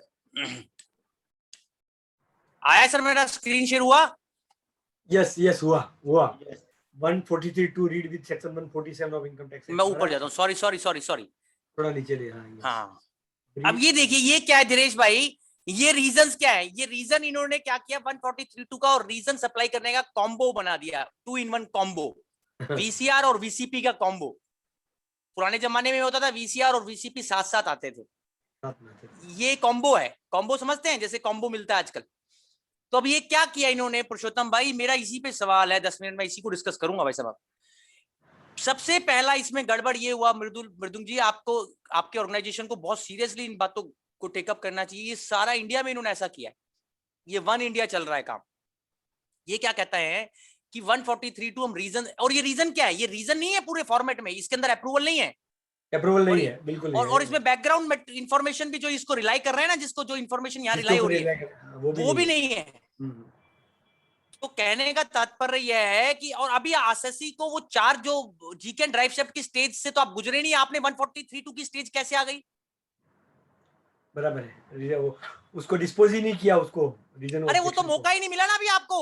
इसका मतलब 143(2) देकर आपने ये साबित कर दिया मृदुल तो जी खा गए। नहीं, हाँ, खानी गई एक और बात है, मैं इसका ऐसे नहीं बोलूंगा, मैं इसका ऐसे कहूंगा कि ये क्या कह दिया आपने, कहा कि आप जो मर्जी ऑब्जेक्शन फाइल करो, हम तो 143(3) का असेसमेंट करेंगे ही करेंगे। Is it right as per GK and Drive Chef? That is my question. No, is it right as per Honorable Gujarat High Court decisions? No, sir. No. In my humble opinion, President Saab, this is a total violation of the norms of fair norm. और आप note कर लीजिए sir, ये 143(2) जो भी आया है 148 के साथ, ये सब गलत है सर। ओ सॉरी, रीजंस के साथ ना, तो इसमें प्रॉपर रीजंस आए हैं आपको भी, ना अप्रूवल आई है, ना बैकग्राउंड इंफॉर्मेशन आई है। और दूसरा इसमें सबसे बड़ा ब्लंडर ये है कि डिपार्टमेंट ने हाईजंप कर दिया प्रोसीजर को और ये शो कर दिया कि डिपार्टमेंट बायस्ड है कहीं ना कहीं, कि 143(3) करेगा ही करेगा खंडेलवाल जी, क्योंकि मतलब ऑर्डर करेगा ही करेगा। मैं एक बात बताता हूँ, जो जस्टिस हर्षा देवानी मैडम ने, और आपके यहाँ सोनिया गोकानी मैडम जो जजेस हैं, थी हर्षा देवानी जी तो नहीं रही अभी तो वो जस्टिस सोनिया गोकानी जी तो हैं, हर्षा देवानी जी तो अभी रिटायर हो गई शायद। तो उन्होंने हर लॉर्डशिप्स के जजमेंट्स में आपको पता चलेगा पुरुषोत्तम जी, और अभी भी जजमेंट आए हैं कि जीके एंड ड्राइव शिफ्ट क्या है। जीके एंड ड्राइव शिफ्ट ये चीज है कि पहले आप असेसमेंट को चालू करने से पहले, मेन असेसमेंट में घुसने से पहले आप ये टेस्ट चेक कर रहे हैं माइक को हेलो हेलो हेलो करके 148 के अंदर, कि भैया क्या ये रीओपनिंग हमने सही बेसिस पे करी थी या नहीं करी थी। अगर आपने 143(2) दे दिया तो इसका मतलब आपने वो जो टेस्ट चेकिंग वाला काम करना था वो आपने, वो सेफगार्ड आपने हवा में ब्लो कर दिया। Are you getting my point? वो सेफगार्ड जो था वो ब्लो हो गया। पर आपके लिए आगे अपील के लिए, रिट के लिए बहुत इंपॉर्टेंट पॉइंट है। मेरा हम्बल ओपिनियन ये है पुरुषोत्तम जी, ये गलत है, और इसके लिए आपको जजमेंट चाहिए। आप कहेंगे गुल साहब आपकी बात हमें ज्यादा अच्छी, मतलब आपकी बात पे भी विश्वास है, पर हमें कोई जजमेंट बताइए, तब हमें आपकी बात पे ज्यादा विश्वास होगा। तो वो भी मैं लाया हूँ 430 ITR पन्ना नंबर 211 मद्रास उच्च न्यायालय, 430 ITR page number 211, prior to GK and drive shaft exercise if 143(2) is given then it is premature. 430 ITR page number 211। अब ये बात समझ में आ गई पुरुषोत्तम भाई? ये बहुत इंपॉर्टेंट कंटेम्प्रेरी इशू है जो वकील साहब पूरे इंडिया में लोगों को तंग कर रहा है एसएससीज को। एक और इशू है इसमें, जो लोग हमसे पूछ रहे हैं कि गोयल साहब new law versus old law, ये पुरुषोत्तम भाई क्या कंफ्यूजन है? ये भी एक बड़ा भयंकर कंफ्यूजन इन्होंने कर दिया। क्या हुआ, जब फाइनेंस एक्ट 2021 बना तो उसमें नया 148 का कानून आ गया, आपको पता है। और वो कानून वकील साहब किस लिए आया, आप नोट करिए, बड़े बड़े बड़े इंपॉर्टेंट 3 लिम्स जो मैडम ऑनरेबल FM ने बोले अपने बजट स्पीच में या मेमोरेंडम में, जिसकी वजह से नया कानून आया। आप नोट करिए, बड़ी इंटरेस्टिंग बात बताने जा रहा हूं। Ease of doing business, ease of doing की वजह से, और लेस लिटिगेशन हो, मतलब 148 में लिटिगेशन कम हो, केस कपिल गोयल जैसे वकीलों के पास कम जाए, हमारे जैसे वकीलों के पास केस कम आए, सॉरी ऐसे बोल रहा हूं, और रेड्यूस नंबर ऑफ ईयर्स खुले, मतलब कम साल खुले। ये 3 महत्वपूर्ण ऑब्जेक्टिव थे फाइनेंस एक्ट 2021 के अंदर, ease of doing business, lesser litigation Purushottam ji, और रेड्यूस नंबर ऑफ ईयर्स। आपने नोट कर लिया तीनों कर लिया। इसीलिए उन्होंने कहा कि हम 1/4/2021 से जो नई प्रणाली ला रहे हैं 148 की, वो प्रणाली के 5 केंद्र बिंदु क्या, आप नोट कर लीजिए। स्ट्राइकिंग फीचर्स, 5 स्ट्राइकिंग फीचर्स क्या क्या है, वैसे तो वो चैप्टर कभी और पढ़ेंगे डिटेल में, पर 5 बता रहा हूं, और काफी लोगों ने पढ़ भी लिया होगा। पहला स्ट्राइकिंग फीचर तो ये कि जो नॉर्मल 6 साल की टाइम लिमिट थी उसको पुरुषोत्तम जी 3 साल कर दिया, 6 से 3 किया, 6 से 3 कर दिया। और 3 से 10 पे जाने के लिए, 3 साल से लेकर 10 साल तक जाने के लिए उन्होंने कहा कि 3 कंडीशन सेटिस्फाई होनी चाहिए। 50 लाख रुपए से ऊपर का एस्केपमेंट पर्टिकुलर ईयर के लिए, तभी आप 3 साल से पीछे जा सकते हैं ना जी बराबर। दूसरा 50 लाख से ऊपर का एस्केपमेंट पहला। दूसरा क्या सर, एविडेंस, कोई इंक्रिमिनेटिंग मटेरियल मिला हो, कोई इंक्रिमिनेटिंग मटेरियल एओ के पास हो, एओ हैविंग बुक्स, डॉक्यूमेंट और एविडेंस जिनसे ये पता चलता हो कि एसएससी का उस पर्टिकुलर ईयर का धीरेश भाई 50 लाख रुपए से ऊपर का एस्केपमेंट हो गया और वो असेट की फॉर्म में हो उस दिन। तीनों चीजें हैं पुरुषोत्तम जी। पहला 50 लाख रुपए से ऊपर का escapement, evidence in the possession of the AO that income of assessee for that year has escaped assessment is more than 50 lakh, evidence based escapement होना चाहिए। तीसरा asset in represented in form of asset। अगर इन तीनों में से वकील साहब कोई भी कंडीशन फुलफिल नहीं होती है तो 3 साल से पीछे नहीं जाया जाएगा, ऐसा नया 148 जो 1/4/2021 से लागू हुआ उसमें कह दी। फिर उन्होंने चेंज किया अप्रूवल में भी कि 3 साल के अंदर रीओपनिंग हो रही है तो प्रिंसिपल कमिश्नर अप्रूवल देंगे, और 3 साल के बाद और 10 साल के बीच में हो रही है तो प्रिंसिपल चीफ कमिश्नर अप्रूवल देंगे। नोट कर लिया आपने पॉइंट? यस। तीसरा स्ट्राइकिंग फीचर, पहला स्ट्राइकिंग फीचर जो टाइम लिमिट 3 साल कर दिया और 10 साल को उन्होंने कंडीशनलाइज कर दिया। दूसरा सर अप्रूवल चेंज हो गया, प्रिंसिपल 3 साल से कम में प्रिंसिपल सीआईटी और 3 साल के बाद चीफ कमिश्नर। तीसरा महत्वपूर्ण चेंज वकील साहब जो उन्होंने एक्ट में एक नया सेक्शन डाल दिया जो जीके एंड ड्राइव शेफ्ट का अवतार है, जैसे कहते हैं ना भगवान विष्णु के कई अवतार हैं, तो जीके एंड ड्राइव शेफ्ट का नया अवतार लिया, एक जन्म हुआ एक सेक्शन का, नया सेक्शन का 148 कैपिटल ए। और उसमें क्या लिखा है 148 ए में कि जहां पर भी नॉन सर्च केस की बात कर रहे हैं, जहां सर्च से रिलेटेड रीओपनिंग नहीं है, तो वहां पर 148 ए मैंडेटरी है। आप नोट करें 148 ए क्या है कि पहले 148 होने से पहले अधिकारी को कहा गया कि जो भी तुम्हारे पास एसएससी के खिलाफ मसाला या एम्यूनिशन है या मटेरियल है वो आप एसएससी को कन्फ्रंट करिए और उससे जाकर पूछिए कि भैया तेरा केस 148 में खुलने लायक है या नहीं है, डिजर्विंग केस है या नहीं है। तो वो 148 एक मिनी इंक्वायरी हो गया, मिनी ट्रायल, मिनी इंक्वायरी। ऐसा तो कोई करता नहीं है सर। नहीं अभी सुनिए तो सर, अभी तो करेगा सर वो 1/4/21 से। अभी बताया आप तो क्लाइमेक्स पे आ गए। अभी 148 एक आ गया, उसका जन्म हुआ 1/4/21 से ही। वो नया कंसेप्ट इसलिए आया, फिर ये क्लासिकल कंसेप्ट है पुरुषोत्तम भाई, ये इस बजट का सबसे अच्छा प्रोविजन लगा था मुझे, जहां उन्होंने सीरियसली वो थ्योरेटिकली भी और एकेडमिकली भी और लॉफुली ये बात समझी कि बहुत सारे केस जो 148 में खुलने चाहिए वो प्रीलिमिनरी इंक्वायरी से ही फ्लश आउट हो जाएंगे। तो उन्होंने concept GK and drive shaft का जो कंसेप्ट था उसको एक्ट में स्टैट्यूटरी डाल दिया। आप समझ गए, ये स्टैट्यूट में आ गया। अब वो क्या स्टैट्यूट क्या कहता है, जहां पर भी इंफॉर्मेशन जो भी एओ के पास आ रही है कंप्यूटर में डिजिटल टेक्नोलॉजी से, वो उसको 148 मेन 148 करने से पहले पुरुषोत्तम जी एसएससी से पूछेगा। ये कब से लागू हो गया नियम? 1/4/2021 से। और इसमें मेरी ओपिनियन में ये कुछ लोगों ने को डाउट ये होता है कि नहीं गोयल साहब क्या ये डिस्क्रिशनरी है? कोई डिस्क्रिशनरी नहीं है, सिर्फ उन केसेस में 148 ए नहीं होगा जहां सर्च की वजह से रीओपनिंग हो रही है। ओके इसीलिए वो वहां पर आगे 148 में वर्ड लिखा है इफ एनी रिक्वायर्ड। आप समझ रहे हैं? कहने का मतलब ये हुआ 148 is mandatory in normal cases where reopening is made after 1 April 2021। तो ये तीसरा स्ट्राइकिंग फीचर था। और उसमें एक ऑर्डर भी पास करेगा पुरुषोत्तम भाई, इसमें लिखा हुआ है डिसीजन लेगा एओ कि जब आपसे इंक्वायरी करेगा और आप रिप्लाई फाइल करेंगे तो वो आपसे पूछेगा, तो वो एक डिसीजन लेगा प्रीलिमिनरी अपनी इंक्वायरी का कि क्या मैं इसमें आगे 148 के लिए आगे बढ़ूं या नहीं बढ़ूं। फिर चौथा स्ट्राइकिंग फीचर नोट करिए इस नए कानून का, इन्होंने इसमें 153 ए को और 153 कैपिटल सी को मर्ज कर दिया, उनका अमालगमेशन कर दिया, त्रिवेणी बन गया। त्रिवेणी समझते हैं आप? त्रिवेणी जैसे इलाहाबाद में त्रिवेणी संगम है ना, जहां गंगा यमुना सरस्वती त्रिवेणी संगम है इलाहाबाद में, ये भी संगम बन गया। नोट करिए कैसे बना, मैं आपको बताता हूँ। अभी नया 148 जो है उसमें पुरुषोत्तम जी 153 ए की आत्मा भी आ गई और 153 सी भी आ गई।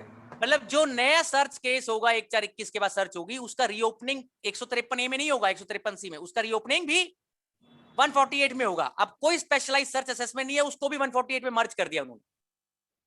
That is the fourth striking feature of the new 148 law. Are you noting my point? Yes. और fifth striking feature क्या है?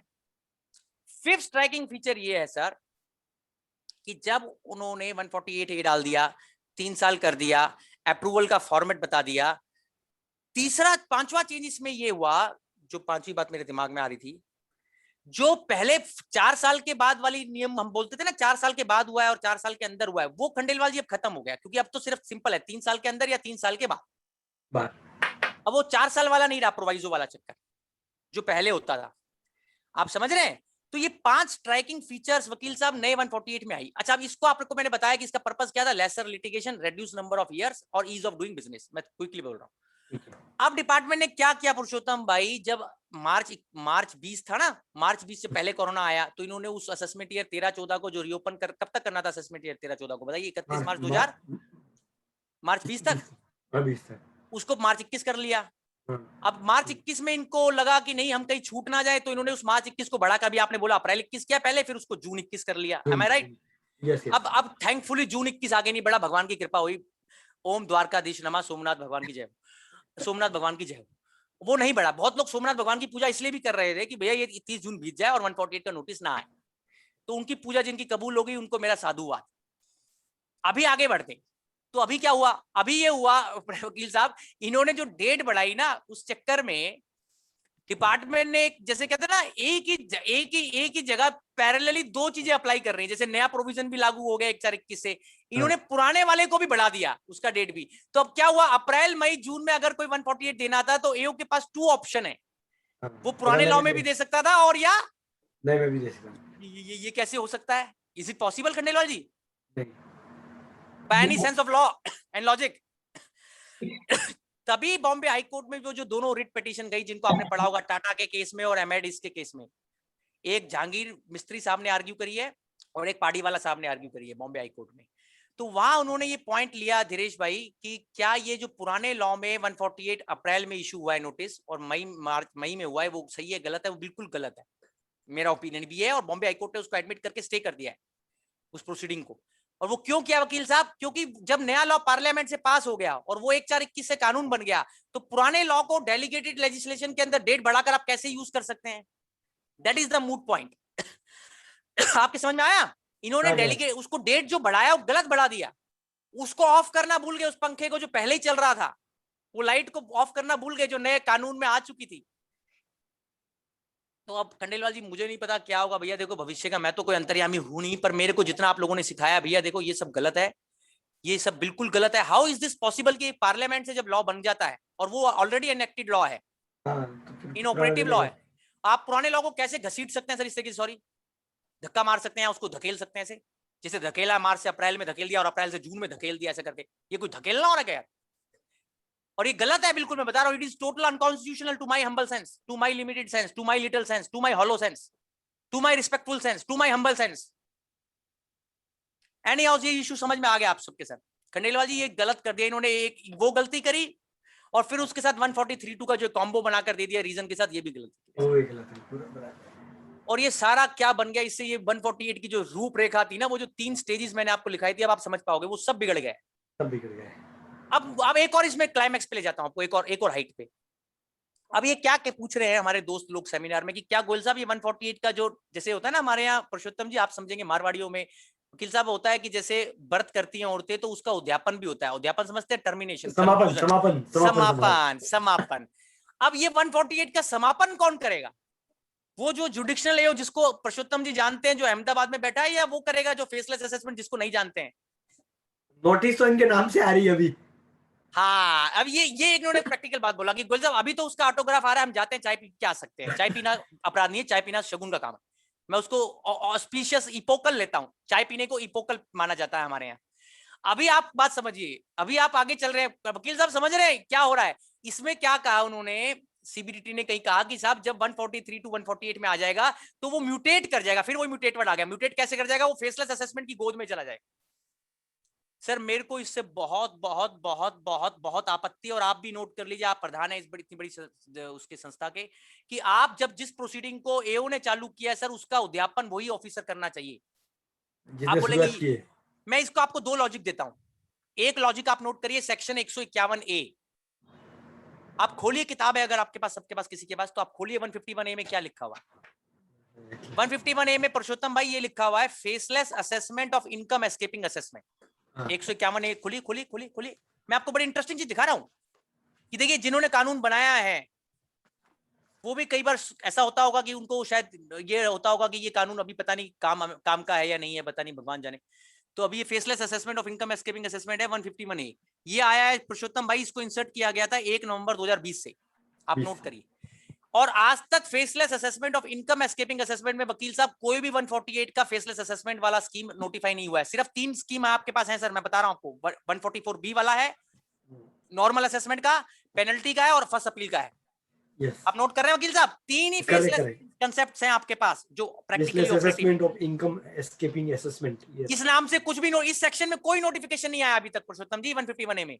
तो भैया आपने 148 को कैसे ले जाएंगे जब तक इस सेक्शन को आप चालू नहीं करेंगे, इसका उद्घाटन नहीं करेंगे, इसका इनॉग्रेशन नहीं करेंगे, इसको कंसेप्चुअलाइज नहीं करेंगे, इसको ऑपरेशनलाइज नहीं करेंगे। आप समझ गए मैं कहना क्या चाह रहा हूं? बिना 151A को ऑपरेशनलाइज किए हुए क्या आप जो 148 हो रहा है उसको फेसलेस में म्यूटेट कर सकते हैं? जब बीच की यात्रा के अंदर कि जब आप गंगोत्री की, यमुनोत्री की और बाबा अमरनाथ की आधी यात्रा कर चुके हैं। नहीं होना चाहिए। ये मैंने नहीं करा सर। एक हमारे सीनियर दोस्त दिनेश भाई जैसे वो नाराज हो गए मुझसे। नाराज नहीं हो कर यार आप ऐसे कैसे बोल रहे हो? मैंने कहा भैया 151 पढ़ी है ना, ये हमने तो नहीं बनाया। ये सेक्शन किस लिए बना हुआ है? ये ऑर्नामेंटल सेक्शन है क्या?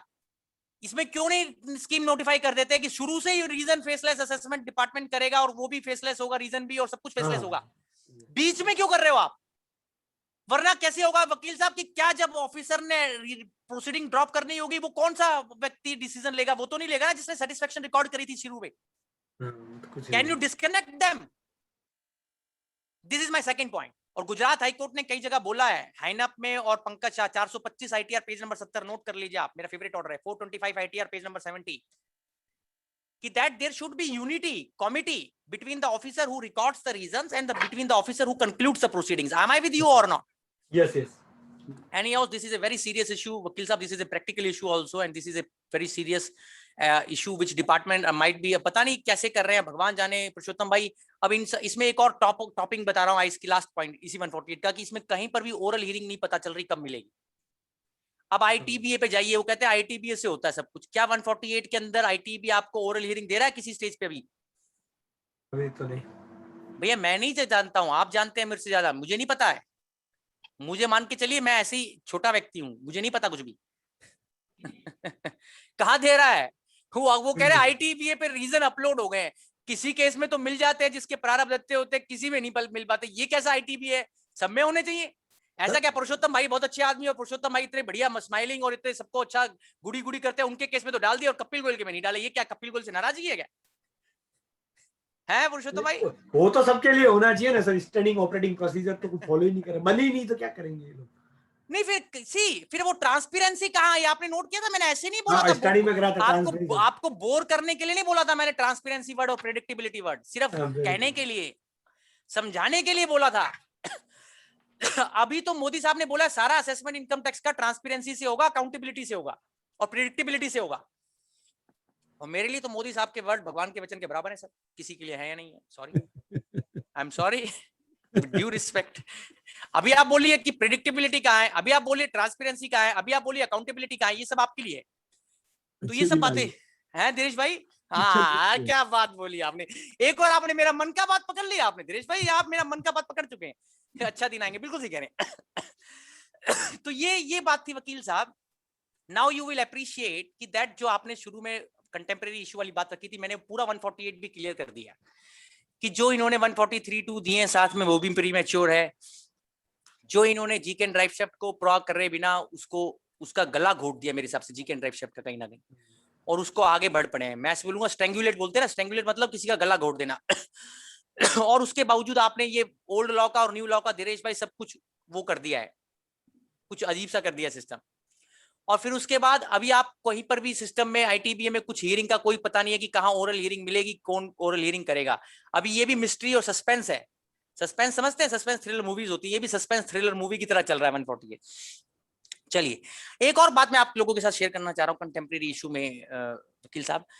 अभी ये दोनों चीजों के बाद एक चीज और मेरे दिमाग में आती है जो आपके यहाँ मुझे कुछ लोगों ने पुरुषोत्तम भाई पूछी थी, जरूर मेरे को ड्यूटी बनती है, थोड़ा समय बचा है जितना भी। मेरी तबीयत भी ठीक नहीं है, मेरा मन जब करता है बोलने का तो फिर क्या करेंगे, अभी क्या करेंगे। तो अभी तीसरा पॉइंट ये है सर, 153C वर्सेस 148 जो पुराने केस रीओपन हो रहे हैं दिनेश भाई, जो पुराने केस मतलब आप समझते हैं जो इन्होंने दे दिए पुराने लॉ में, मैं नए लॉ की बात नहीं कर रहा हूँ, जो इनके हिसाब से इन्होंने अप्रैल मई जून में या मार्च में आपको नोटिस दे दिए, और जिनमें जैसे लेटर से एक प्रैक्टिकल केस स्टडी ले लेते हैं अपने लोग सर, कि लेटर से एक एसएससी की किसी इंफॉर्मेशन आई किसी की सर्च से कि साहब हाँ इसके यहाँ सर्च हुई थी, आदमी क्या फलाना ढिमकाना गया, और इसकी सर्च में ये पता चला कि इस आदमी ने ये बोगस एकोमोडेशन एंट्री लिए, लेटर से पेनी स्टॉक या शेयर कैपिटल या कुछ भी, पुरुषोत्तम भाई। और ये जनरली होता है, और इस सीजन में क्योंकि 5 साल है तो इसमें ज्यादा हुआ है। तो एक बड़ी इंटरेस्टिंग मैं आप लोगों के सामने जजमेंट रख रहा हूं, जो कुछ लोगों को शायद अभी ना मिली हो तो मुझसे ले लेंगे, मैं भेज दूंगा इनको सबको। अभी वीकेंड आप कल और आज में जरूर इसको पढ़ेंगे, मेरी सबसे रिक्वेस्ट है। ये 140 पेज का फैसला कार्ति चिदम्बरम साहब के केस में लिखा गया है, 140 पेजेस। कार्ति चिदम्बरम, सब जानते हैं चिदम्बरम साहब के पुत्र को, न्यूज में उनका, मैं तो न्यूज में जब उनका नाम आता है तो पता लगता है, महान विद्वान आदमी है कार्ति चिदम्बरम साहब। 5 जुलाई 2021 मेरे लिए 5 जुलाई 2021। अब इसमें क्या हुआ दिनेश भाई, इनके केस में, चिदम्बरम साहब के केस में, कार्ति चिदम्बरम साहब के केस में बड़े 140 पेज का फैसला लिखने की बात नहीं है। मैं आपको इसके कुछ पहले तो वो बता रहा हूँ, जैसे होता है ना, एक होता है बड़ा इंटरेस्टिंग एपिसोड होता है, उसके कुछ हाइलाइट्स होते हैं बड़े तगड़े। इसमें कौन अपीयर कर रहे थे कार्ति चिदम्बरम साहब के लिए? वकील भी देखिए हमारे यहाँ, हमारे आईटीटी के पास प्रेसिडेंट और सीनियर एडवोकेट आरवी ईश्वर साहब भी अपीयर कर रहे थे इसमें, और अभिषेक मनु सिंघवी साहब भी, देश के जो वन ऑफ दी अभी लीडिंग लॉयर्स हैं, ब्रैस हैं, अभिषेक मनु सिंघवी, वो कार्ति चिदम्बरम का साहब का केस 148 का 153C का वो रिप्रेजेंट कर रहे थे। एक तो बात ये थी। दूसरा बात ये थी पुरुषोत्तम भाई, ये केस में वो अभी सिंगल जज का फैसला है। वहां क्या होता है, कुछ केसेस में जैसे आपके गुजरात हाई कोर्ट में अभी जैसे जज रेट जाती है तो डबल बेंच में लगती है, कुछ हाई कोर्ट्स में क्या होता है, पहले सिंगल जज के पास जाती है, फिर डबल बेंच के पास जाती है, फिर सुप्रीम कोर्ट आता है मामला। तो अभी ये क्या है, ये सिंगल जज का ऑर्डर है, जस्टिस एस.एम. सुब्रमण्यम। आप जज का नाम नोट कर सकते हैं, जिन्होंने 5 जुलाई को 140 पेज का फैसला लिखा है कार्ति चिदम्बरम साहब के केस में, उनकी रिट पिटीशन को खारिज करते हुए, जस्टिस एस.एम. सुब्रमण्यम। अब इस फैसले के दिनेश भाई हाइलाइट्स क्या है, जो मेरा बहुत इंपॉर्टेंट पॉइंट है, मैं ये बताने वाला हूँ वकील साहब, ये जजमेंट जो है ना, इपोकल होने वाला है। इपोकल समझते हैं, जब कुछ हिस्ट्री में ऐसा होता है जिससे कोई नया अध्याय लिखा जाने वाला हो। आप देखना, अभी आप मेरे 5-10 मिनट मुझे को आप सुनो, अभी इस पॉइंट पे मैंने ऐसा समझा है कि ये फैसला, जजमेंट, ये केस डिपार्टमेंट के लिए कुछ ऐसा कर देगा पुरुषोत्तम भाई, कि डिपार्टमेंट ना तो जैसे होता है ना, किसी चीज को आप जैसे आपके उगल नहीं सकते, निगल भी नहीं सकते। हाँ, यही बात हो। अब देखिए, आप बोलेंगे बताइए बड़ा इंटरेस्ट लग रहा है, तो कैसा कैसे हुआ? अब कार्ति चिदम्बरम साहब का पहले केस खोला गया डिपार्टमेंट के द्वारा धारा 148 के अंदर। नोट करिए, मतलब आप इसी जजमेंट को नोट करिए, मैं आपको तो इसका समरी बताऊं कि पहला कोई इंफॉर्मेशन आई, किसी कंपनी के यहाँ सर्च हुई जो इन्हीं के ग्रुप की कंपनीज थी, उस सर्च में कुछ इंफॉर्मेशन मिली वकील साहब कार्ति चिदम्बरम जी के लिए।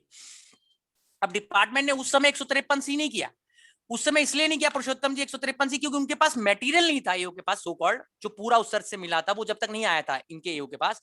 इनके एओ के पास इंफॉर्मेशन आई थी उस सर्च से कि हाँ कुछ इनकम एस्केपमेंट है, तो डिपार्टमेंट ने अपनी शक्ति के अनुसार उसको 148 यूज कर लिया।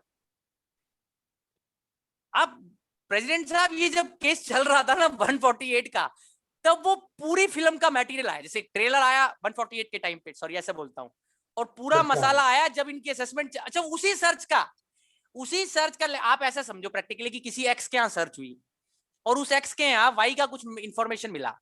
अब वो कायदे से तो दिनेश भाई वाई का केस तभी खुलना चाहिए जब सारा का सारा मटेरियल वाई से संबंधित एक ही उसमें बारी में वाई के एओ के पास जावे। ऐसा नहीं हुआ इस केस में, इसमें पीसमिल मैनर में काम हुआ, मुझे ऐसा समझ में आया। आप नोट करिए, बड़ी इंटरेस्टिंग बात, पीसमिल मैनर कैसे, पहले कुछ इंफॉर्मेशन पास करी इन्वेस्टिगेशन विंग ने पुरुषोत्तम भाई एओ ऑफ कार्ति चिदम्बरम को, उसके बेस पे 148 रवाना कर दिया गया, जैसे स्टेशन से ट्रेन छूट गई 148 का रवाना। अब 148 की ट्रेन जब यात्रा कर रही थी, चल रही थी, तो और मटेरियल आ गया, और बहुत सारा, अरे इसमें इतना भी मिला है, तो उस ट्रेन की यात्रा को वहां रोका गया 148 की, और एक नई यात्रा चालू गई 153C में। कौन सी यात्रा चालू की गई? 153C। और वो 148 की यात्रा को डिपार्टमेंट ने उसको अबेट कर दिया, ड्रॉप कर दिया, और 153C को इनिशिएट कर दिया। अब कार्ति चिदम्बरम साहब के वकीलों ने जब कार्ति चिदम्बरम साहब का जो पक्ष था हाई कोर्ट के सामने, मद्रास उच्च न्यायालय के सामने, कि साहब ये आपने 148 को ही गलत लिया था, आपने 148 ही गलत लिया, तो आपने 153C को जब उसके बाद कन्वर्ट किया वो भी आपने गलत कराया। तो कार्ति चिदम्बरम साहब के दोनों आर्गुमेंट्स थे कि 148 भी गलत है और 153 भी गलत है। आपने नोट कर लिया ये बात, ये भी नोट कर लीजिए। अब इस केस में धीरेश भाई जज साहब ने जो सबसे अच्छी चीज करी, जो मुझे लगा, उन्होंने एक एकेडमिक ज्ञान दिया 40-50 पेज में। इसमें 140 पेज में 40 पेज इस बात पे लिखे गए हैं पुरुषोत्तम भाई कि 143(3) का क्या दायरा है। नोट करिए, आप इसको नोट नहीं करेंगे जब तक इसकी खूबसूरती समझ में ही नहीं आएगी आपको। ये इतनी शानदार चीज है, तभी वो उस बात, वो उगलना निगलना वाला बात समझ में आएगा। जज साहब ने इसमें 143(3) कहां लगेगा, पहले तो ये बताया स्क्रूटनी असेसमेंट क्या होती है, फिर ये बताया प्रेसिडेंट साहब 148 क्या होता है, फिर बताया 153A और 153C क्या होते हैं। इन तीनों कंसेप्ट्स का आपस में क्या तालमेल है, समन्वय है, कोरिलेशन है, इसको इससे ज्यादा बढ़िया मैंने जजमेंट नहीं देखा एकेडमिक। आपने नोट कर लिया बात धीरेश भाई? 148 कार्तिक चिदम्बरम के केस में 142, हाँ जी, 148, बड़े लोगों, कोई चीजें ऐसी होती है जो बड़े लोगों के केस में ही होती है। आप समझते हैं ना ये बात भी, फिल्मों का तो ये भी होता है। अभी क्या हुआ, आगे चलते हैं, अभी फिल्म का क्लाइमैक्स नहीं आया। अब क्या हुआ, डिपार्टमेंट ने इसमें ये कहा कि सर देखिए, हमने 148 लिया था, वो बात हमारी सही थी क्योंकि उस दिन हमारे पास कुछ इंफॉर्मेशन आ गई थी, और हमारे डिपार्टमेंट ने ये कहा कि साहब हमने 153C में कन्वर्ट किया क्योंकि हमारे हिसाब से, हमारा मानना ये बहुत इंपॉर्टेंट है पुरुषोत्तम भाई, जो उगलना निगलना आपको बताएगा।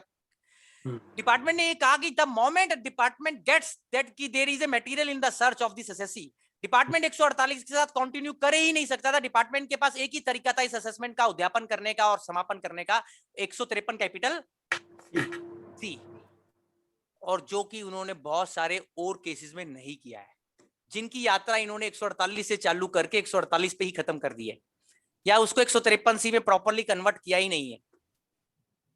या जहां 153C प्रॉपर्ली यूज होना चाहिए था धीरेश भाई, वो यूज ही नहीं हुआ है। तो इस केस में तो उन्होंने बोल दिया कि हमने यूज किया 153C को, 148 को ड्रॉप कर दिया। क्या बाकी सभी केसेस में ऐसा किया है उन्होंने? अगर एक के लिए किया तो सबके लिए एप्लीकेबल होना चाहिए। अब ये पुरुषोत्तम भाई, मेरा हम्बल ओपिनियन क्या कहता है, मेरी प्रैक्टिस का बहुत बड़ा हिस्सा 148 153C में जाता है। मैं बड़ी हलीमी से बात बोल सकता हूँ कि 90% केसेस में डिपार्टमेंट को क्लैरिटी नहीं है अभी भी कि 148 कहां लगेगा और 153 कहां लगेगा। और आप ये बात नोट करिए, गुजरात हाईकोर्ट ने भी एक जगह बोली हेवल शाह के केस में कि 1 जून 2015 के बाद 153C में संशोधन हो गया धीरेश भाई। 1 जून 2000, आप नोट कर लीजिए, 1 जून 2015 के बाद जो सर्च होंगी और जो 153C लगेगा 1 जून 2015 के बाद से, उसमें वर्ड पर्टेन्स टू भी डाल दिया 153C में और रिलेट्स टू भी डाल दिया कि कोई भी इंफॉर्मेशन किसी की भी मिले तो 148 तो नहीं हो सकता, 153C ही होगा। ये कहां लिखा है? 153C amended by finance act 2015, 1 जून 2015 के बाद की सर्च के लिए। तो पुरुषोत्तम भाई, मेरा सबमिशन ये था कि जो भी आपको रीओपनिंग के नोटिस आ रहे हैं, आप कहेगा डिपार्टमेंट अभी कर लेगा, वो नहीं कर सकता। वो तो सर्च 153C का टाइम लॉक हो चुका, वो तो जब तक कर सकते हैं असेसमेंट ऑर्डर पास, जब तक उसका 153A वाले का टाइम लाइन में, आप समझ रहे हैं? बराबर है, वो तो गया। तो इसलिए वो गया। हाँ, तो अभी आपको ये भी ध्यान रखना है कि डिपार्टमेंट ने कार्ति चिदम्बरम साहब का केस एक बड़ा इंटरेस्टिंग केस स्टडी बनेगा आगे आने वाले टाइम में, क्योंकि डेफिनेटली मुझे उम्मीद है ये हाईकोर्ट डबल बेंच में भी जाएगा, सुप्रीम कोर्ट भी जाएगा, और ये कॉमा है, फुल स्टॉप नहीं है मेरे हिसाब से। बिगिनिंग ऑफ द जर्नी है, एंड ऑफ द जर्नी नहीं है। तो आप इस बात को ध्यान रखिए कि इस जजमेंट से आपको ये एक बहुत इंटरेस्टिंग फूड फॉर थॉट मिलता है धीरेश भाई कि कितने केसेस में, आप नोट कर रहे हैं मेरी बात धीरेश भाई? एक और बात नोट करवाना चाहता हूं जो मेरे को इसी से समझ में आई और ज्यादा, कि डिपार्टमेंट क्या करता है, पहले आधी अधूरी इंफॉर्मेशन के ऊपर गलत सेक्शन अप्लाई कर देता है और वो पूरी इंफॉर्मेशन कभी मंगाता ही नहीं है पुरुषोत्तम भाई, जिस दिन 148 कर रहा है। और इस बार के 148 में पुरुषोत्तम जी सबसे बड़ा एक और डिफेक्ट है जो मेरा ओपिनियन है बहुत सारे केसेस में, कि जो इंफॉर्मेशन वो रेफर कर रहे हैं वो उनके पास आई ही नहीं है पूरी। ओके। आप कहेंगे गोल साहब ये हमें कैसे पता चलेगा, ये एक्सपोजर हम कैसे कर सकते हैं? मैं आपको बता रहा हूं, आरटीआई से कर सकते हैं, फाइल इंस्पेक्ट करके कर सकते हैं। ओके, आरटीआई से भी कर सकते हैं और फाइल इंस्पेक्ट कर सकते हैं। दोनों लिख लिया आपने बातें? यस। और ये किस लिए जरूरी है? क्योंकि तभी तो पता चलेगा कि 153C होना चाहिए था, 148 होना चाहिए था, या कुछ भी नहीं होना चाहिए था। कैसे पता चलेगा? बराबर है, फाइल इंस्पेक्शन या आरटीआई से बराबर है। और आपको ये पता करना इसलिए अनिवार्य है सर कि आपको पता तभी चलेगा कि राइट प्रोविजन कौन सा था धीरेश भाई। और सबसे बड़ी बात, एप्लीकेशन ऑफ माइंड इंडिपेंडेंटली हुआ नहीं हुआ, और पूरी मटेरियल एओ के पास आई थी नहीं आई थी। अब बहुत सारे केस में तो मटेरियल पूरी आई नहीं है। इन्होंने क्या किया प्रेसिडेंट साहब इस केस में भी, मेरे को लगा ये, हालांकि ये they have lost, but I believe they have a serious case to, आगे भी लड़ेंगे तो कार्ति चिदम्बरम साहब के केस में, कि जब इन्होंने ये साबित कर दिया कि पुरुषोत्तम जी जो 148 लिया गया था वो आधी अधूरी इंफॉर्मेशन पे लिया गया था, वो 148 अपने आप में गलत है। मेरा हम्बल ओपिनियन ये भी आपको, आप नोट कर रहे हैं मेरी बात? Yes, yes. और ये आपको Information. ये आपको दो चीजों से पता चल सकता है, जब आपको ये पता हो कि जो इन्फॉर्मेशन एओ ने रीजन में रिलाई करी है वो उनके पास कब आई है, और दूसरी बात कि क्या उनके पास पूरी इंफॉर्मेशन उस समय थी एओ साहब के पास जिन्होंने सेटिस्फेक्शन रिकॉर्ड करी, उस दिन उनके पास पूरा मसाला था नहीं था, मटेरियल था नहीं था। तो ये दोनों चीजें आप नोट कर लीजिए सर। आपने नोट कर ली सर? ये कार्ति चिदम्बरम साहब का केस 140 पन्ने का, आप सबके बड़ा काम आएगा। और इसी श्रृंखला में मैं 2 जजमेंट दिल्ली हाई कोर्ट के बताकर अपनी वाणी को विराम दूंगा सर। 2 दिल्ली उच्च न्यायालय के फैसले, एक जुलाई 2021 का फैसला बता रहा हूं और एक मार्च 21 का।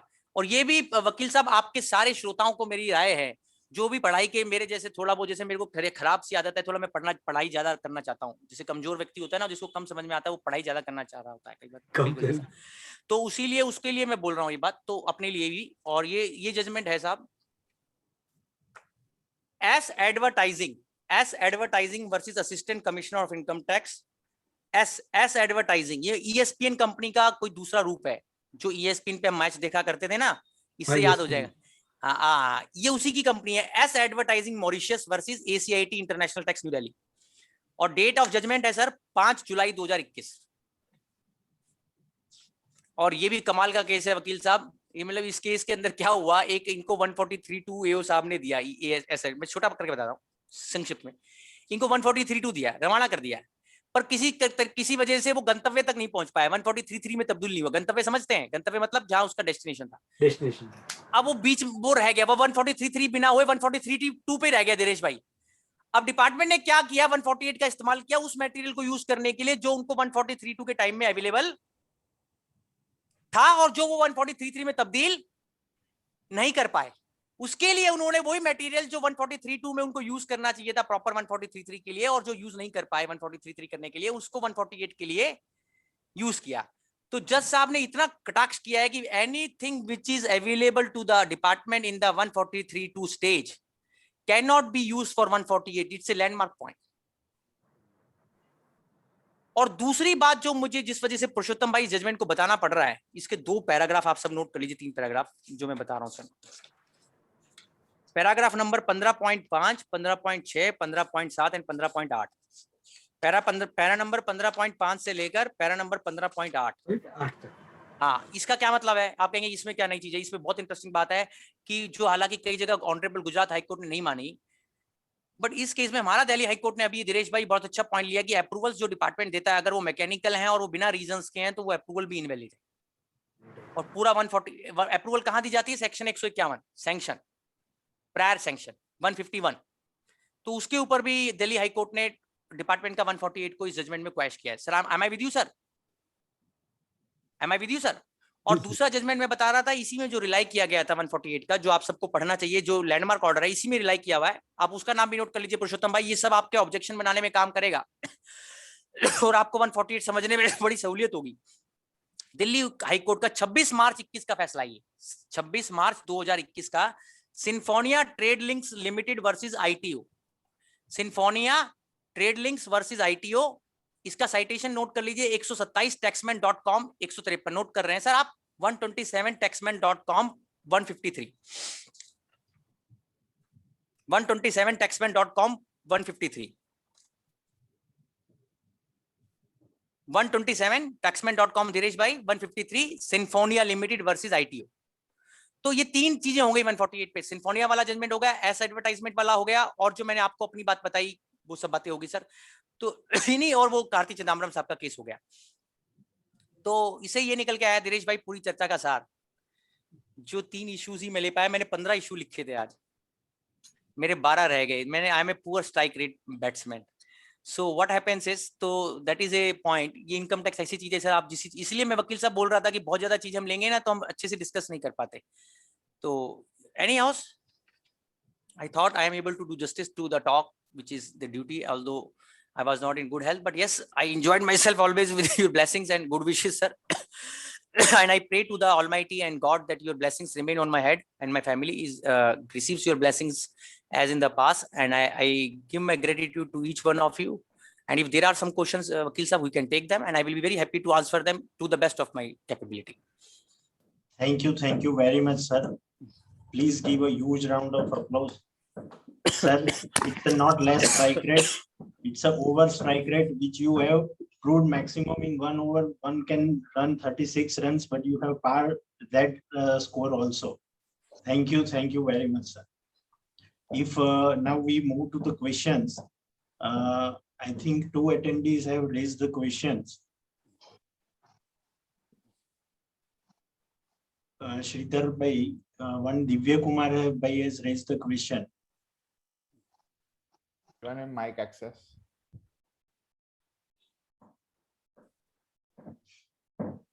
Marathi. છે.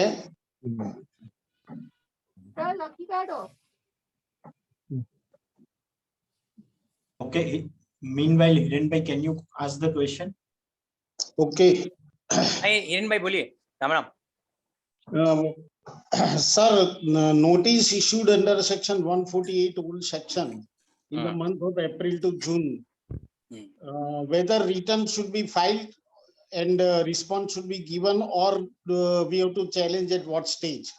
हिरेन भाई, मेरा humble opinion ये है कि that I have suggested in other seminars also, and I say here also, sir, instead of first filing the return, or you can make it a parallel exercise. See, you can file a return under protest. मतलब आप return भर देंगे तो उससे ऐसा नहीं है, court बोल चुका है 148 का रिटर्न भरने का मतलब ये नहीं है कि आपने एओ को जुडिक्शन दे दिया है. वो जुडिक्शन तो लॉ में इंडिपेंडेंटली चेक होगा हिरेन भाई. तो आप रिटर्न भी भर देते हैं तो वो रिटर्न उसको जुडिक्शन नहीं दे सकता. Are you getting my point? There are decisions on that from various high court. This is a concept. So अगर आप रिटर्न भर भी देते हैं तो उसके बाद भी या उससे पहले भी आप लेटर लिखकर ये बोल रहे हैं उसको प्रीलिमिनरी ऑब्जेक्शन में कि साहब आपने जो 148 मुझे दिया है ये पुराने लॉ में आप 1/4/21 के बाद नहीं दे सकते हैं. ऐसा आप पहले भी लिख सकते हैं और साथ में भी लिख सकते हैं, उसके बाद भी लिख सकते हैं. Are you getting my point, sir? Along with the return. Yes sir, that is my humble point. तो रिटर्न में तो ई फाइल में तो लेता ही नहीं है. नहीं सर, रिटर्न के अंदर थोड़ा लिखने के लिए कह रहा हूं मैं आपको. रिटर्न के अंदर थोड़ा लिख कर भेजेंगे. वो तो लेटर जब आप बाद में उसके साथ कॉरेस्पॉन्डेंस करेंगे उसमें लिख कर देंगे, जब आप ई फाइलिंग करेंगे जो भी रीजंस मांगेंगे जिसमें. At the time of asking reasons. Yes sir, definitely. और उससे पहले भी आप जो कॉरेस्पॉन्डेंस लेटर के जरिए लिखकर बोलेंगे. रिटर्न कोई ऐसा फॉर्मेट तो है नहीं कि जहां जाकर मुझे टाइप करके बताना पड़ेगा उसको कि इस फॉर्मेट में डालना है objection. The second question is that as the portal was not working, notice under 148 issued on 29th of June. Right, sir. Physical notice received on 3rd of July. Right, sir. Whether it is a valid notice because portal was not working. If the government take the stand that we have issued the notice on 29th June, even the extended time. This is again a genuine query in by of yours. You can take a point. आपके यहाँ Gujarat high court का you will recall कि एक judgement है पुराना Cadila health care का. वहाँ honourable Gujarat high court के उस डिसीजन को कई और हाई कोर्ट से भी फॉलो किया. What is the difference between the word issue of notice and service of notice? Now your point is this कि mister Goyal, when the department itself was having not functioning this utility and they are now sending the notice on 3rd July, then the immediate presumption which arises here is in the sequence of events, Hirenji, that the notice has been issued and sent after time barring date of 30th June. That is what is the probable impression coming out from the chronological natural sequence. Now to break it, to rebut it, is the onus of the department. You can always contend and you should contend ki sab, as the natural flow of events convey, that on the day when purportedly you say that you have generated the notice, generation of notice is not issue of notice, Hiren bhai. Yes, the notice issue तो हिरेन भाई तभी माना जाएगा ना जब उसके control से बाहर चला गया है. तो वो डेट 31 जून के अगर बाद होती है हिरेन जी, तो ये नोटिस टाइम बार हो जाता है. अपने को ऐसा साबित करने के लिए क्या हेल्प होगी कि वही बात जैसे आप जितना आप कर सकते हैं रिकॉर्ड देखकर इंस्पेक्ट करके कि भैया तुमने कब इस नोटिस को भेजा. मान लीजिए किसी ने वो मेल ही हिरेन भाई, जैसे किसी एक दूसरा केस ले लेते हैं कि जहां वो मेल ही 1 जुलाई को आया है या 2 जुलाई को आया, मतलब सेंड किया गया है और उससे पहले उन्होंने अपने पास बनाकर रख लिया था, तो वो इशू डेट 1 जुलाई मानी जाएगी हिरेन जी, 30 जून नहीं मानी जाएगी. Are you getting my point? Yes, yes, sir. तो so this objection will definitely, ये लोगों ने अपने तरीके से काम करा है सर. इस बार मैं मैंने आपको बोला है कि विद ड्यू रिस्पेक्ट कि ये जो ये अपने पहला उन्होंने वहां आईटीबीए खोला नहीं, लोगों को तंग कर दिया, लोग बाग वहां कंप्लायंस नहीं कर पा रहे, रीजन मांग नहीं पा रहे, रीजन उनके पास आ नहीं पा रहे, इसीलिए आपने वो पहला क्वेश्चन पूछा.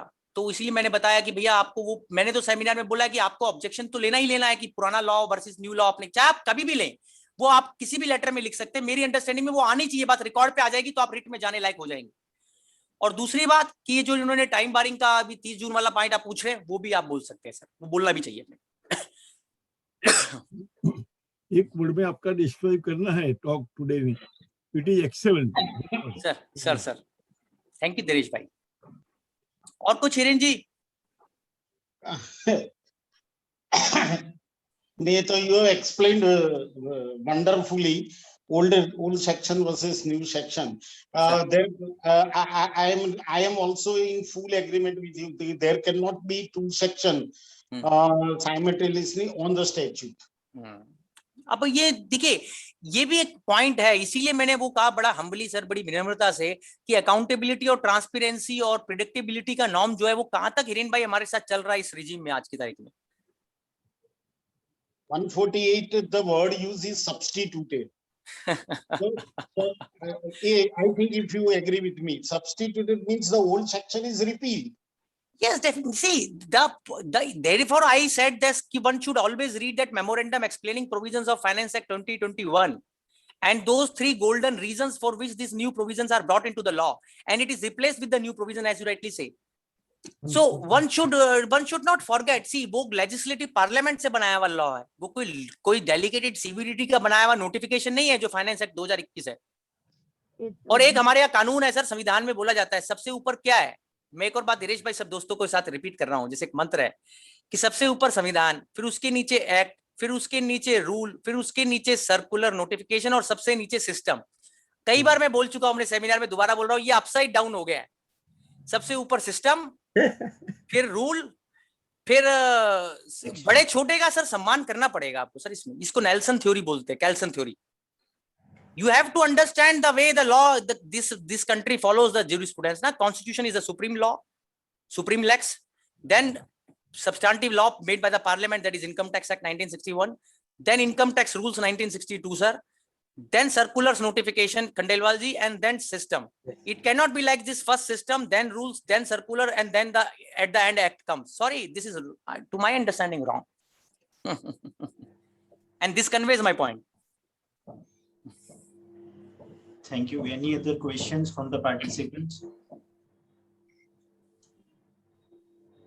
I think we are done with the questions. Now I request Honorary Secretary of the Income Tax Bar Association, C.A. Shritar Shah, to offer a certificate of appreciation to Advocate Shri Kapil Bhai Goyal ji.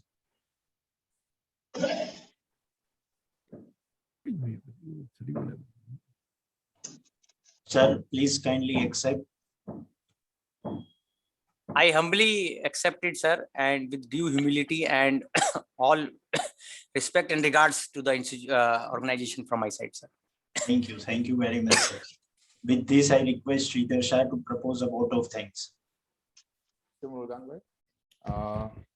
It is indeed pleasure to propose a vote of thanks for a webinar on demystify the contemporary issues in income tax with an expert by Advocate Kapil Goyal ji. On behalf of Income Tax Bar Association Ahmedabad and All Gujarat Federation of Tax Consultants, I wish to thank our distinguished speaker for the day.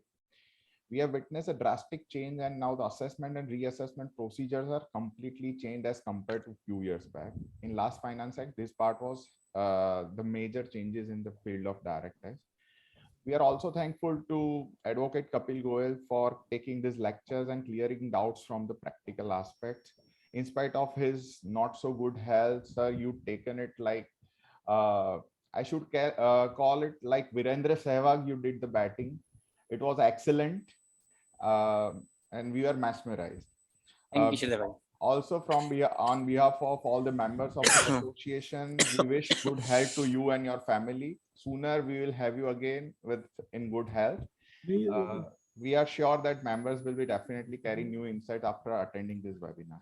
I also want to thank the members of IT Bar and AGFTC whose presence works as a charm and motivation factor for entire team. We try to bring webinar on different subjects. Your views are welcome. Also, we'd like to hear from you. Please share mails, suggestions, everything. Okay. Thank you. Thank you all. Thank you very much. Sir, wishing you a speedy recovery, wishing you a good health. Wishing you a good health to all your family members. Thank you very much. जय सोमनाथ भगवान की जय sir. Kapil भाई जल्दी स्वस्थ हो, ऐसी भगवान से प्रार्थना. Thank you so much, sir. Thank you, Purushottam bhai. Thank you. God bless you and give my regards to everyone in your families also. Sir. Thank you, बोलने sir. के Thank you स्पीड so पे much. तो लगा नहीं कि आप बीमार है। Sir, आ गई कहीं से शक्ति आ गई। सर वो बोली एनर्जी लेवल इतना है कि लगता नहीं है, लेकिन थ्रोट है सर। क्या है दिनेश भाई ना, मेरे साथ प्रॉब्लम सबसे बड़ा यही रहता है कि लोग बोलते हैं आप झूठ तो नहीं बोल रहे थे कि यार ऐसा तो नहीं हुआ है, पर मेरे पास उसका कॉरोबरेटिव एविडेंस तैयार रहता है। मैं 5 एंटीबायोटिक जो भी लेकर डॉक्टर ने लिखा है वो मैं आपके साथ स्क्रीन शेयर कर सकता हूँ। ऐसा नहीं है कुछ भी, मेरा जो भी बात है वो इंपेरिकली आपको एविडेंट मिलेगा विद फैक्ट्स एंड फिगर्स। मैं कोई बात ऐसा नहीं बोलूंगा, सॉरी। अभी क्या, हाँ ये बात अलग है, आपका आशीर्वाद से जो मेरा बोलने का टेम्परामेंट है वो चाहे मैं जो मर्जी हूँ सर, वो ऐसे ही रहने वाला है सर, वो ऐसे ही चलता रहेगा। आपका स्पिरिट की बात कर रहे हैं। Sir thank you sir, thank you sir, प्रणाम सर, प्रणाम प्रणाम सर, Thank you प्रणाम। very much.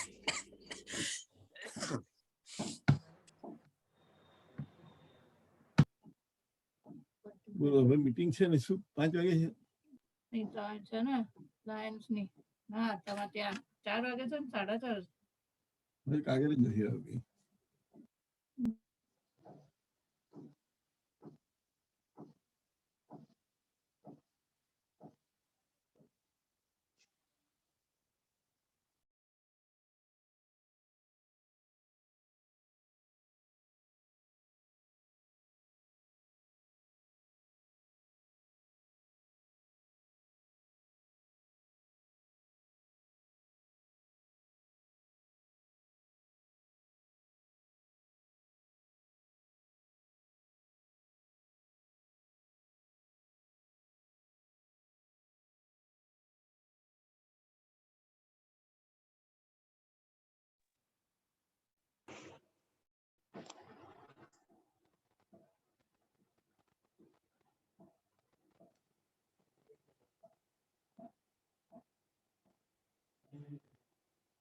हाँ